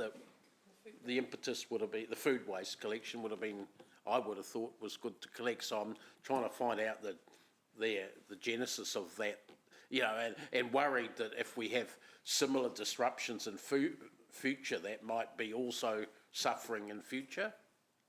Yep. And can I ask a corresponding question, because I just think it's pertinent. I only heard the other day when I was on a call with all the mayors and chairs of the country, where someone from the Ministry for Environment, can't remember who, sorry, spoke about the government's planned changes for food waste, and they're going to roll out food waste collection across the entire country. So I just wanted to understand how that fits into this. Or at least that was what we were told. And if I could, sorry, just add to my question, Paul, just remind me about that as well. Don't worry about the chair. No, so, the food waste, we're much more in control over the composting of it and the reuse of it and that than we are of the general recycling, which has got problems, as we know, with all of it being able to be recycled, not necessarily all the time. There's issues there, whereas compost is ours to manage much more in a direct sort of more direct way. So I'm surprised by that decision, and Martin. Just, I mean, obviously in the context of this action plan report, note of course that the next item, Trent will be speaking to the committee directly, so I just want to ensure that we... but anyway, Trent, through Poppy, if you want to add. Sure. Look, there were a couple of factors around the decision with the food waste. It is quite a hands-on operational activity with the collection, as is the glass. So there was that factor, obviously, that they were experiencing significant shortage of staff and drivers. So it was trying to put them where they could, also a safety factor associated with the food waste as well. So the glass was able to continue because they were co-mingling the colour of the glass, so it was a lot less handling. It was just a dump in, and they could get around the collection periods a lot quicker. Food, yeah, I hear what you mean in terms of the end result, that we have more control over that.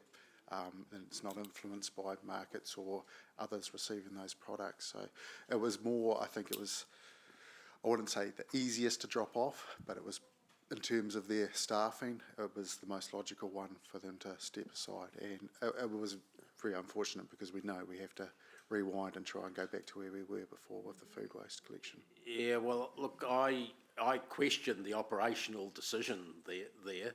And I want to know how we can, maybe from the General Manager, how we can have a discussion about, you know, should that happen again, and we can't discount that sort of problem. Could we... Is it the best thing for the food waste to drop out first? And I'm seeing that's dropped out in the Tron Post sort of aspect as well. Could I suggest if we could hold that, because Trent's giving us a report following this.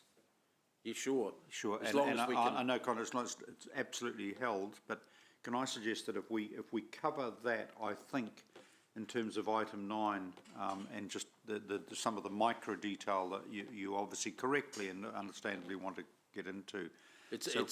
Yeah, I'm noting that it's part of our climate change response. Yeah. And sure. It has been a successful aspect of what we've been doing. Sure.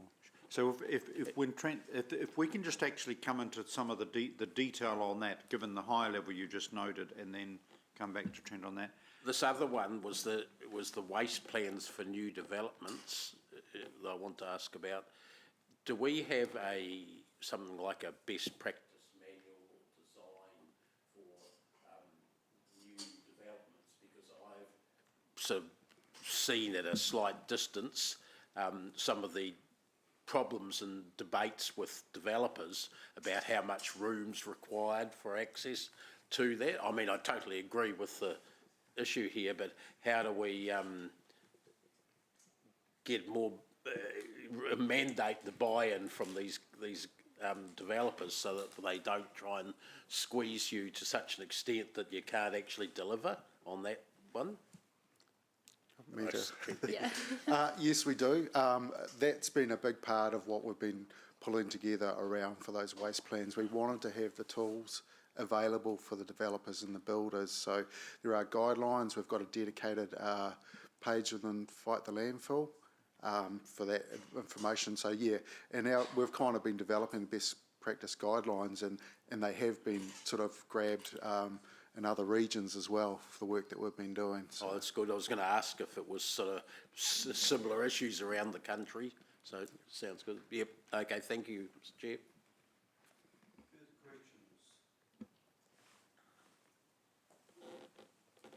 Nothing online? Oh. Mangano? No. Thank you.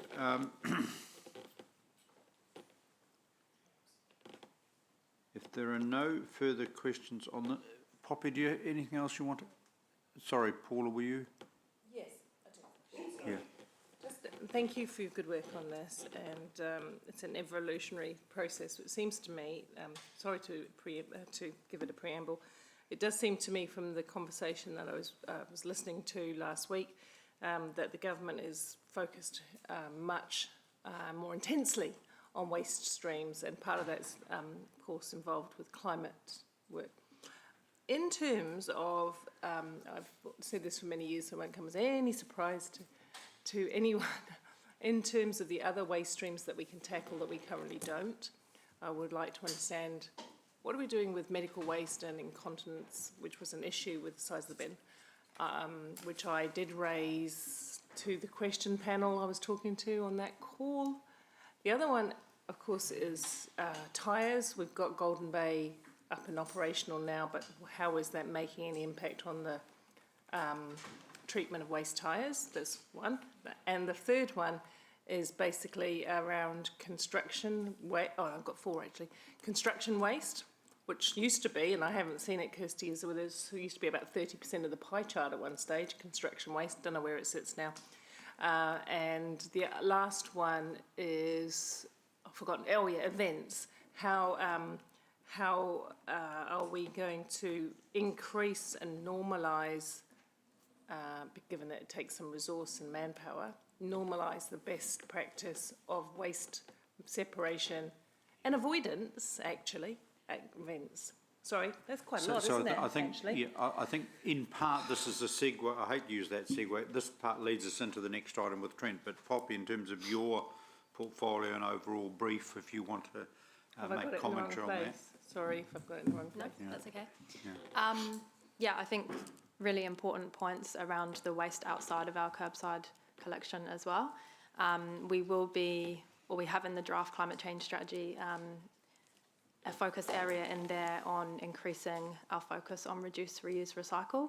Feedback from our community and key stakeholder workshops so far has been not just reduce, reuse, but avoid in the first place as well. So how can we take a bit of a stronger look on that from a climate change perspective? So that perspective is being built into the climate change strategy, which will be brought to you at the end of June. But I know that the team are working on lots of other projects with the events and the construction and demolition stuff already. So I won't speak kind of in too much detail on that. But yeah, it is something that we're looking to address and include in the climate change strategy. I just have a question from the chair, and the very helpful attachment, climate change response. Obviously, you're dealing timelines delayed. You know, I'm just looking at the orange.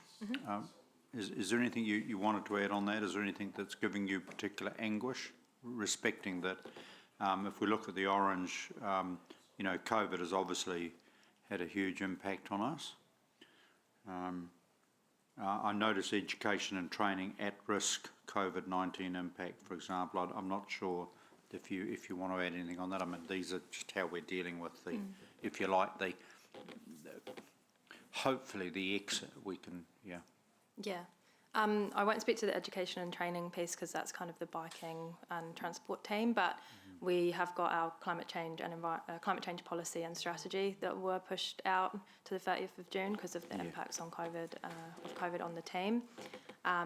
But we are kind of continuously working on that, and we have made some really good progress in the last few months, like with our key stakeholder workshops. So we're working now to incorporate the feedback and include the feedback in the next draft that we'll be bringing to councillors. The other key piece of that is obviously the targets, the emission reduction targets. So we've been working with our consultants over the last few months to finalise all of that stuff, and that'll be brought to the 18th of May workshop as well. No, that's useful. Thank you for that. And as we had mentioned in our earlier item, just we're acutely conscious around, you know, resourcing and the pressure on individual staff members, which we do want to work with the Chief Executive on that as well. But thank you so much. Are there any further questions before I ask the Deputy Chair to move, and I'll second this report, receive this report be received? So move. Right. Debate? No debate. All those in favour will say aye. On the report, and the monitoring is really useful, and I find the traffic lights extremely helpful in terms of being able to get a good simple gauge on where things are at. So thanks. Okay, thank you. I'll now move the report be received. All those in favour please say aye. The contrary please say no. Carried unanimously. We now move to item 9. Trent and team would like to join us. And then obviously, Trent, you're aware of, after the introduction, then you've already got some questions lined up, as you can hear. So we're in your hands. Kia ora koutou. Just also for those of you that don't know Kirsty Quickfall, who's our Resource Recovery Advisor, so she's here to support with any questions as well that I may not be able to answer. But look, the purpose of this report is just to inform this committee of the progress of the actions from the 2018 to 24 Waste Management and Minimisation Plan.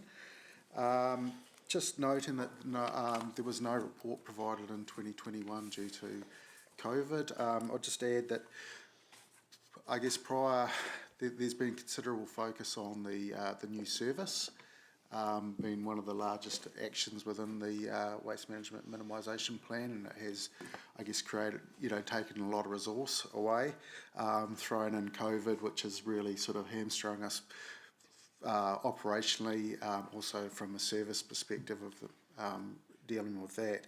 But just that in the background, that there's been a continuation of the other actions within the Waste Management and Minimisation Plan.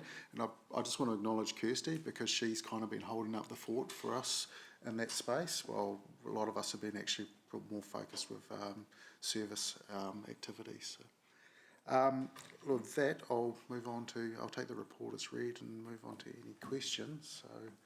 So I'll just take Councillor Angela has a question on Zoom, and then obviously after you've dealt with Councillor Angela's questions, perhaps if you might want to just come back to the points and the questions that both the Mayor and Councillor McPherson have raised. I think this is probably the better place to discuss that, obviously in terms of some of the micro detail. Councillor O'Leary. Thank you, Mr. Chair. I also had questions around the food scraps service as well, same with the Mayor and Councillor Dave, so I'll wait for the answers for that one. So just looking in terms of retirement villages, I know that when we rolled the service out, it was sort of an opt-in, opt-out really for them, and I have seen a variety of responses. Trent, do we have any information that you could share with the committee, perhaps at the next meeting, just on I guess the amount of, I guess the information I'd like to see would be the number of villages, the amount of the number of residents, and their response to the service. I know that some of them have done the food service, but yeah, it concerns me that there's still a great number of them putting an awful lot into landfill. So, and I'd like to also understand I suppose residents in the city sort of didn't get an option. This is the service that they've got. So, yeah, do we have that sort of information at the moment that you can share with us next time? I should be able to, I guess from the retirement villages that we're currently servicing, we'll be able to get an idea of sort of the tonnage of food waste and the tonnage of refuse that's coming out of those, and whether there's a comparison to the sort of the general rates to see whether there is that sort of downward trend within the retirement villages. For those that actually opted out of the service and went for a private collection, we wouldn't have that information available. I don't know the numbers off the top of my head, how many opted out. I don't think it was significant, but I can find that out. That's no problem. Okay, and I suppose I'd also like to understand where we stand in terms of requiring them to, make some change, because there'd be thousands and thousands of residents and growing all the time living in these gated communities, retirement villages. So I think, in short, they need to be contributing the same as other residents. So, Mr. Chair, if that can possibly be in action, I don't think I need to do a motion, but if in your next agenda setting, if there's room. Yeah, if we could just make a minute note of the observations, and also acknowledging you as Chair of our Operations Committee as well. Thank you. Thank you. Through you, Thank Chair. you. Can I just, Sean? Yeah. Can I just clarify, is that something that needs to come to the next committee, or is that information that could be circulated offline? I'm just trying to, what's the most efficient way to get you the information? Yeah, because I guess if anyone's interested and we think action's required, then we can take a more formal step, whatever works. Yep, we can do that quite easily. Yeah, we'll certainly make a minute note so that we've got that backstop at the next meeting anyway. Trent? Thank you. Okay. Food waste? Yeah. So, yeah, look, obviously some of the decision-making around, the decision-making around what options, what services sort of drop off when we have actually, due to service levels and our contractor unable to provide them. So it is part of the contract that they come to us with a request that they can look at the services. Another factor to take into account is that there was an option, and it's not the ideal and not preferred option for food versus glass, that the food waste could go into the waste bins, whereas glass, we're a little bit hamstrung and people tend to start stockpiling that if they're unable to take it to transfer stations. And in the initial lockdown, the Ministry for the Environment identified that it was a risk in terms of health and safety of stockpiling glass. So there are a few different little things that are sort of come into play. Risk in stockpiling glass at home. We used to do that for years and have scout bottle drives to collect it every 6 months or so. I think more. And there were a lot more in glass then. Yeah, I think it's just people keeping that glass at home. May I, through the chair? The Ministry also identified that if we all stockpiled, and glass tends to be one of the most popular, drink beverage type recyclables, then the surge that would come when the operation was reinstated could also have a negative health and safety impact on the drivers and the staff that were suddenly getting a stockpile of your stubbies. They did identify that, did they? From their desktops? From the first I mean, round, seriously, yeah, it was identified as that. What about the food rotting and the? I mean, there were the issue that I had. I could see it happening around me, and locals were reporting it to me that they, with the food waste, most didn't know immediately. I knew because it was in council, and you guys had sent out an advisory to us, or I think Eva Lisa did.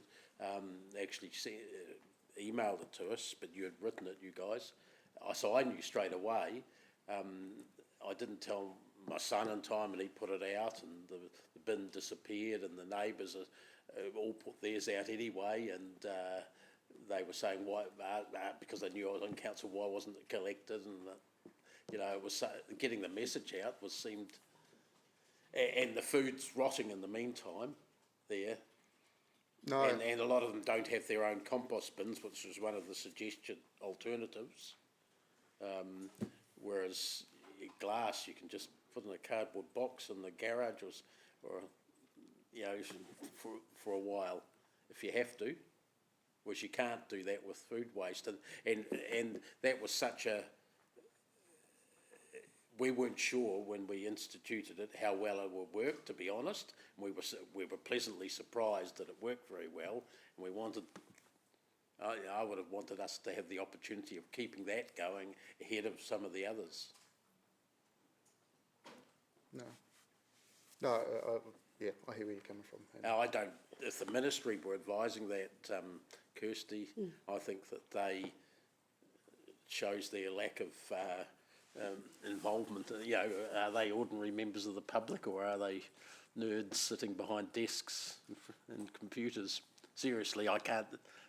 I mean, you're going to have one way or another. You're going to have a stockpile of stuff, but you either have a stockpile of stuff built up, or you have a drop off in the actual thing. And have we had a drop off? Now that we've restarted it, is it back up to the previous levels? We probably will know that very shortly. So okay. Just waiting for. No sort of early indications or anything? I think initially it was noticeable, the drivers doing the collections, but it has picked up. So anecdotally what they've been saying in terms of, we can tell by how fast they're getting through their collection routes. Yeah. So. I guess I'm raising this even though it sounds like an operational issue, because I think it's actually a policy issue, Mr. Chair. In the event of disruption, what gives way first? In other words, what do we regard as the highest priority? And am I right in saying, Trent, just for clarity, that the expectation wasn't that people stockpiled the food waste, but that could practically be added to the general waste? That was the intention as opposed to... The advice was if you could freeze it, do so. Right. If you home compost, definitely. Yep. If you have no other option, put it in the refuse bin, but definitely not hang on to it. Or the transfer station, we took it there, didn't we? We did provide a temporary collection for the public, free of charge, just to go in and drop off their food waste, and that was actually quite well used. We didn't anticipate actually that it would be overly used, but it was. Okay. Eva-Lisa? So further to that, I guess hindsight's a wonderful thing for us, and sure. And your questions are good, Councillor McPherson, and there is a lot of learnings from that. In terms of how we would react now, and even how the team is working with our contractor in terms of those priorities has significantly changed since we introduced our new service. And so it is, we do get guidance from the ministry because ultimately COVID changed a number of times for us in terms of whether we could touch and manually was, and so it's actually how we managed COVID, both by the services we provide that manually had to pick up a bin and empty versus a mechanical pick up and empty. And so it's how we worked with the ministry on that and sought guidance. So the glass was the same, was it not? As glass was pick up. Food. Both of them had to be picked up by hand.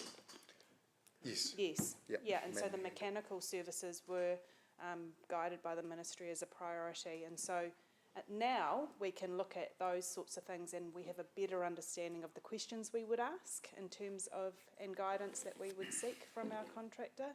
And so, yeah, as I said, your questions are very good and they will form how we do respond in the future and what is that priority.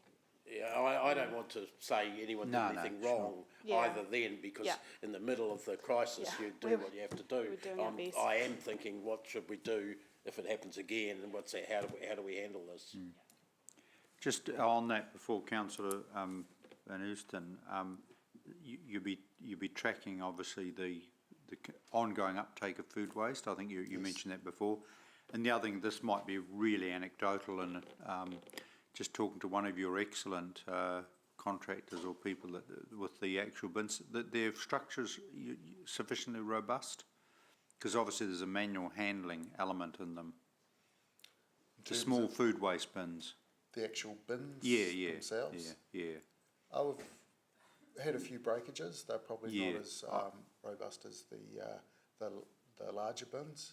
Yeah. I think that's just. I'd be interested. I mean, obviously, I know that's purely anecdotal from personal experience with neighbours, but it's just obviously, you know, there's still a core part, you know, doubt. Yeah. I think just the size, and they get a bit of a hard time. Yeah. Trying to bang everything out. Yeah.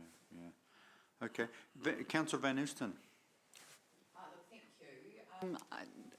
Councillor McPherson made a point earlier about going out and seeing what bins were on his street when he put his bin out, and anecdotally I've noticed a similar drop-off in the number of bins that have been out since the stoppage of the service. I guess we need to be able to build up the confidence in the public again for the use of that service. What kind of strategies and perhaps rewards or education are we engaging in to rebuild that confidence and get them using them again? I haven't sort of, I guess from a reward perspective, had a look into that, but we fully are aware that we do need to do a bigger push from a communication perspective out to the community around the food waste. We're really looking at telling a bit more of the story of the food waste, why we're collecting the food waste, because it's all very well that people see that it's been collected as separate, but they trying to understand actually the whole picture. Great, we've got compost coming back, but that's actually not going to landfill. So just in trying to get a better behaviour change from people as well. And hey, it's a feel-good factor that you're doing a really good thing by actually separating out your food waste.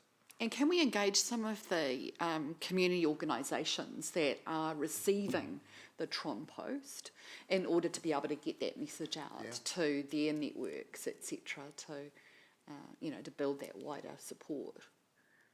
Definitely look into that. I recall when it was first introduced, there was some really great news stories that were coming out about the levels of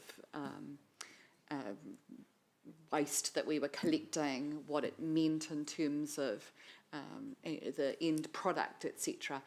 And I'm a member on the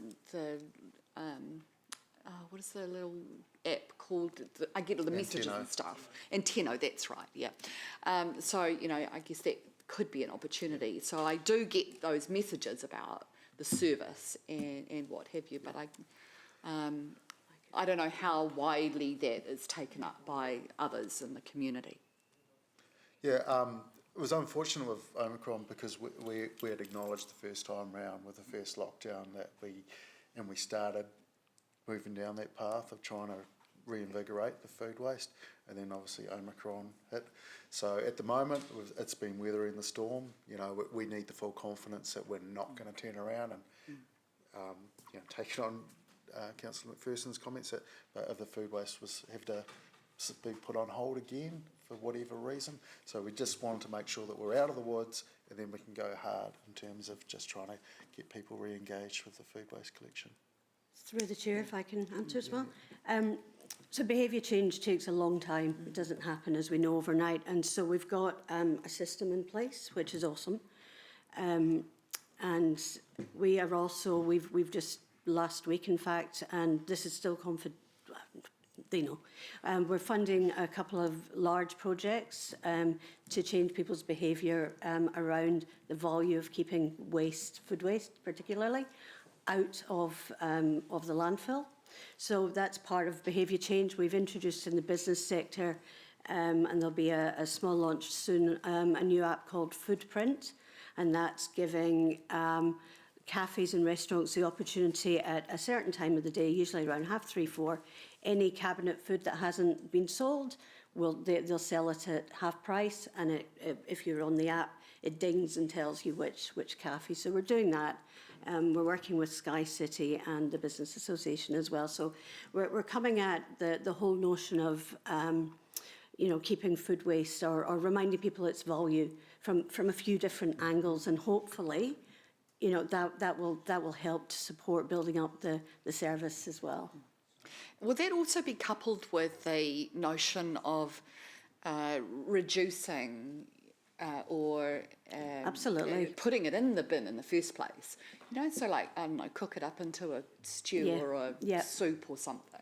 Yeah, and council, the team support, council supports a collaborative fund with Love Food Hate Waste, which is an amazing website actually, and that's all about what you can do with your broccoli stalks and your pies and whatnot. So yeah, that's every year we do a bit of a campaign around that. So coming at it from as many angles as we can and slowly changing that behaviour. Yeah. I can quickly talk on Mayor Paula's point with food waste being part of a standardisation across the country, or perhaps it was yourself. So there's a consultation out from the ministry at the moment about container return scheme, about standardising curbside recycling, which includes food waste, and compulsory business food waste as well. We've got a submission that the team have written, which will be available, I guess, for you all. I think Councillor O'Leary and yourself, Councillor Thompson, are reviewing it at the moment. So Hamilton City were part of a review with the ministry, the pen pushers, Ministry for the Environment, around the success of the implementation of the food waste here. What went well, what we could have looked at, and that also included how to react in a disaster. And New Plymouth was the other one. Tauranga introduced it based on meetings with ourselves as well, and it got put into the consultation from the ministry that really every council should be doing this. So there's a gap analysis being looked at the moment as part of that. What is missing in the country to enable every single council to be able to have the kind of service that we have, but what infrastructure is required. So it's part of a really extensive consultation, actually. Yeah. So that's not just the collection infrastructure, it's the composting Correct. arrangements in a region Correct. and that sort of thing. Yeah, yeah, yeah. And we're ahead of the game. We've got Hampton Downs. Oh, no, I'm just nodding because it's all good stuff. Can I, sorry. Sarah? Thank you, Kirsty and Trent. My question was, I too, just particular interest was the C&D waste, and you noted some actions that have been taken there. We've got our bylaw. What do you see potentially coming next in terms of how we can tackle that waste stream? Would you? Yeah. Yeah, I can answer that. So it's been a slow burn, but we've been working with Matt Stark, with Downer, with who's the ones doing the museum biggies? Foster's, and a couple of others, and we've pulled together an amazing video that will be released within 3 weeks now, and we're working very closely with them and their site waste plans and what they are doing up front to be able to manage any waste from the construction, but also there's designing out waste plans that runs parallel to that, which is looking at how you manage your waste from the actual build once it's built. So that could be food waste, recycling, to ensure that, you know, the storage and the pickup of the bins is easily accessible from both businesses and the community as well. So there'll be a launch happening very soon, which you'll no doubt hear about. This is ongoing work. We've also committed to a company within the city that is doing amazing work with the names that I've just talked to you about, picking up all their waste, all their construction waste, separating it, sorting it, and have end places for them. And we're going to be doing a bit of a specific project with that particular business, which hasn't been announced yet. It will be announced at the Green Building Council event in July. So it's been a long project. It's getting to the point now where I saw the video, I cried because I'm so. It's been a massive uphill struggle to get the city to the point where it's at and get all the bits of the jigsaw together. So I'm confident we're going to see a massive impact in waste to landfill over the next 12 months with what we've now got in place for construction and demolition waste. Cool, exciting. It is, yep, it is. Thank you. And that your response underscores the conviction and the dedication of all our staff team, dare I say it. Huge. It's a great team. Huge team, absolutely. Any further questions? I forgot I thought I'd ask one at once. The other one, thank you so much for that. Very exciting. I look forward to seeing that video. With the nappies as well, that was just of particular interest. In terms of, will there be some, I guess there'll be some reporting back at some point soon in terms of how that is going? What are your timeframes looking like for working with those ECUs? So six months, 6 to 12 months, starting in 3 months. So you're looking within the year.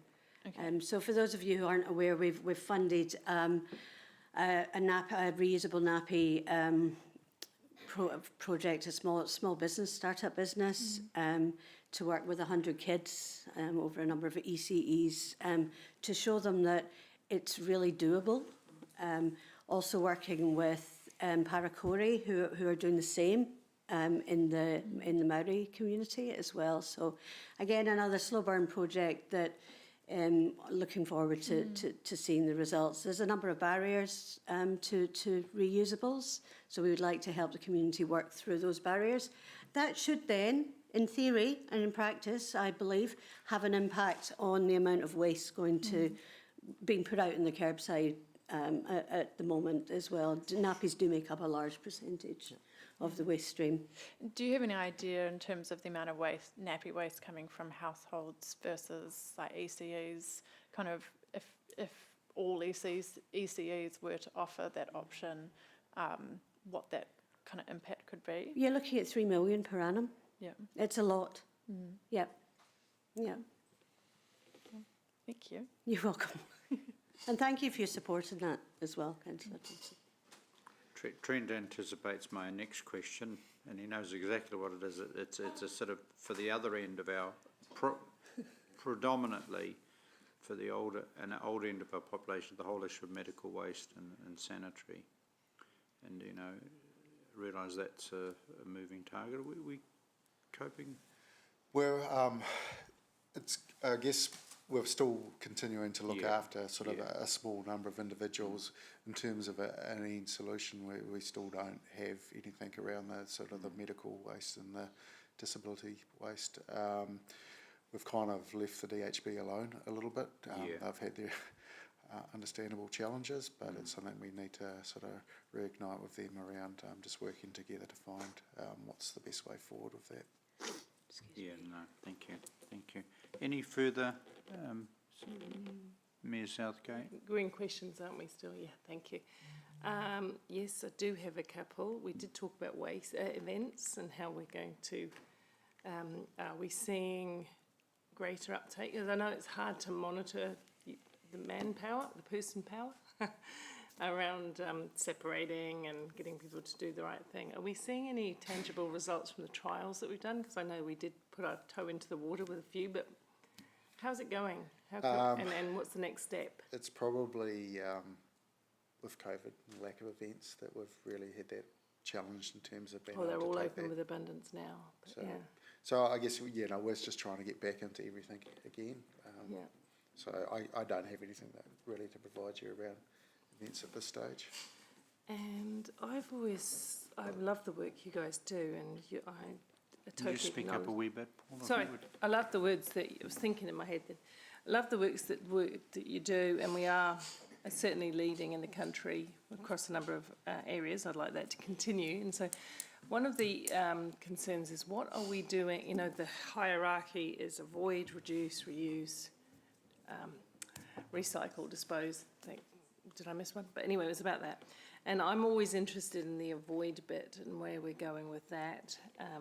I am still interested in construction waste, and I would love to this next committee to have the up-to-date targets. It's a boom industry for construction at the moment. There must be skips and skips full of I don't know what.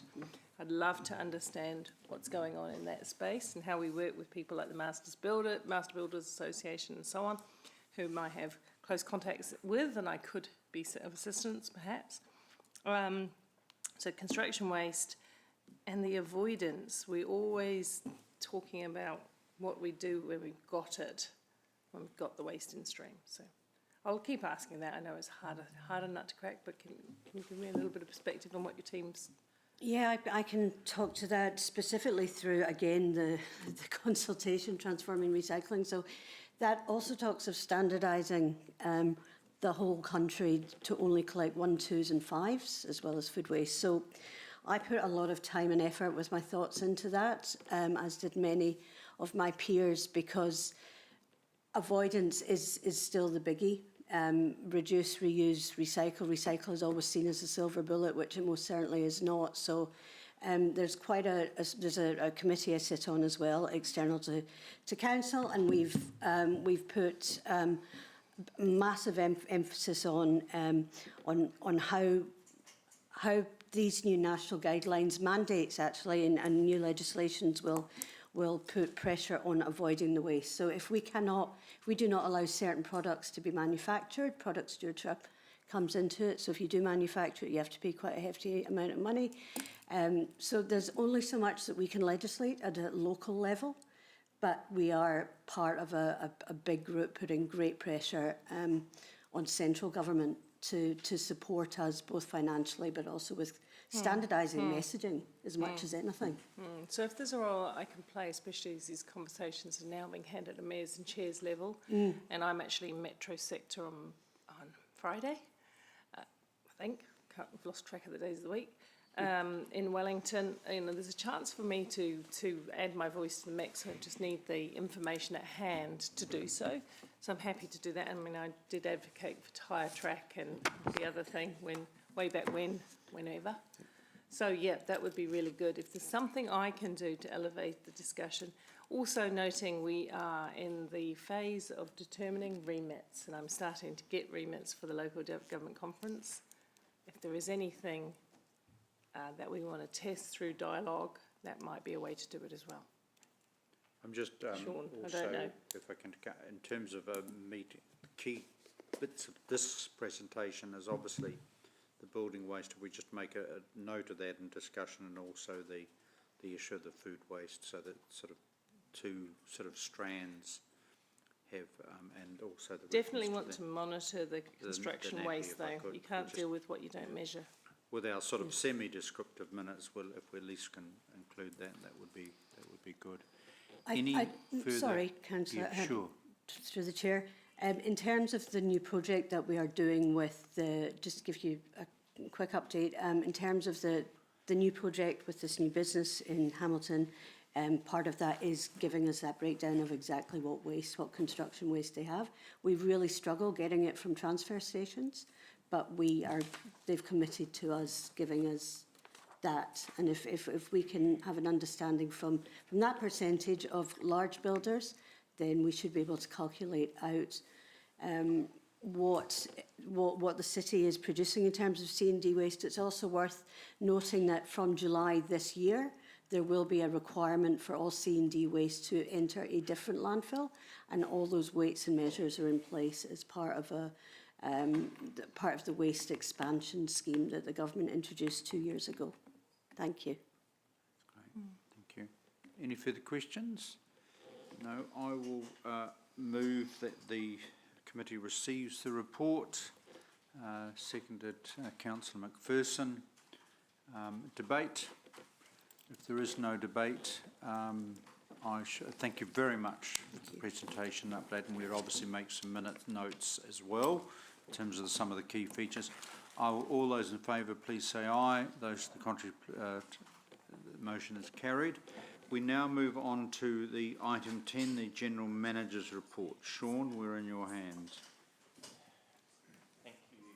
Thank you, Chair Martin. I won't say much in respect to the report. I'll take it as read. I would just note that in addition to receiving the report, the adaptation plan from the government is now out for consultation, with feedback due on the 3rd of June. So it was my suggestion or recommendation that the submission for that be delegated to the Chair and Deputy Chair of the committee, and follow the usual process we do, circulating to elected members for feedback, etc., but with delegation to Councillors Martin and Sierra to approve the final document. So that is reflected in the recommendation on the board. So with that said, I'm happy to take the report as read and answer any questions. Questions?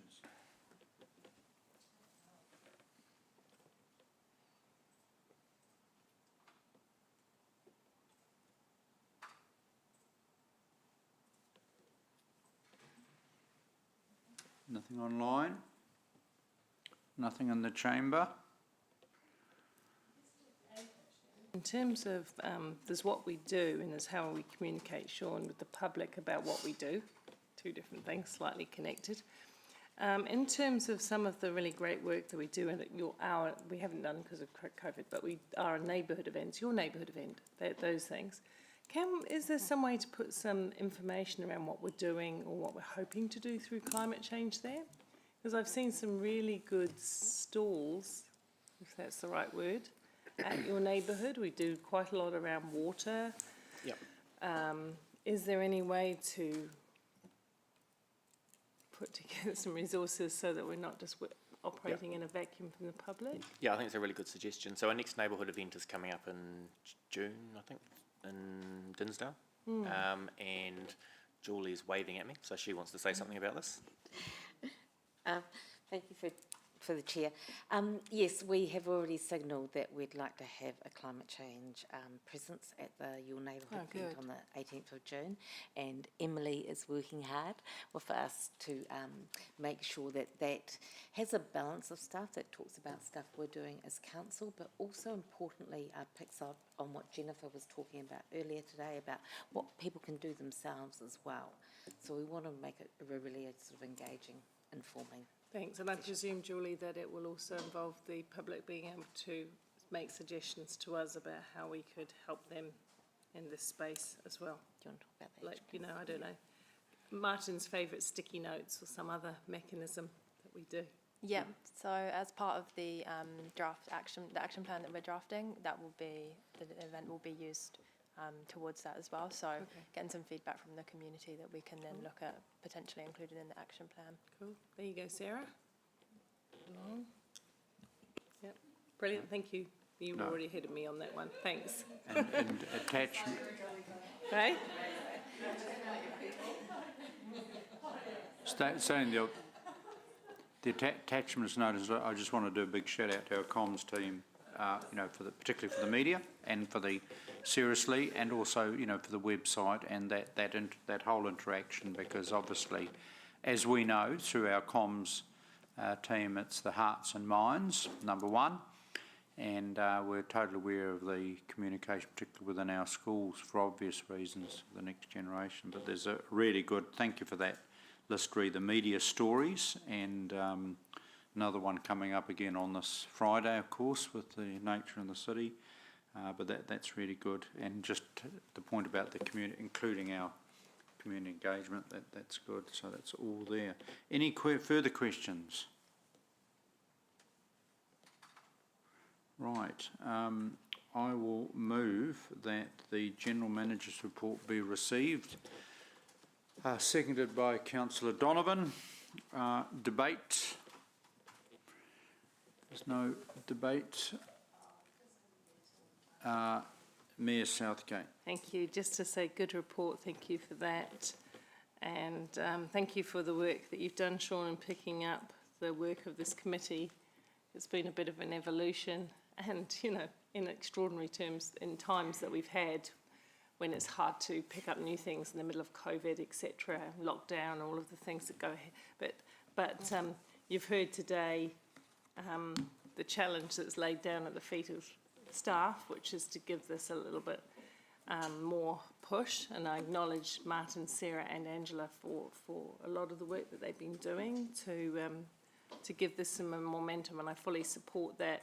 I think very shortly, coming into election cycle, people will start expressing their big fears and concerns and wishes and aspirations for the council.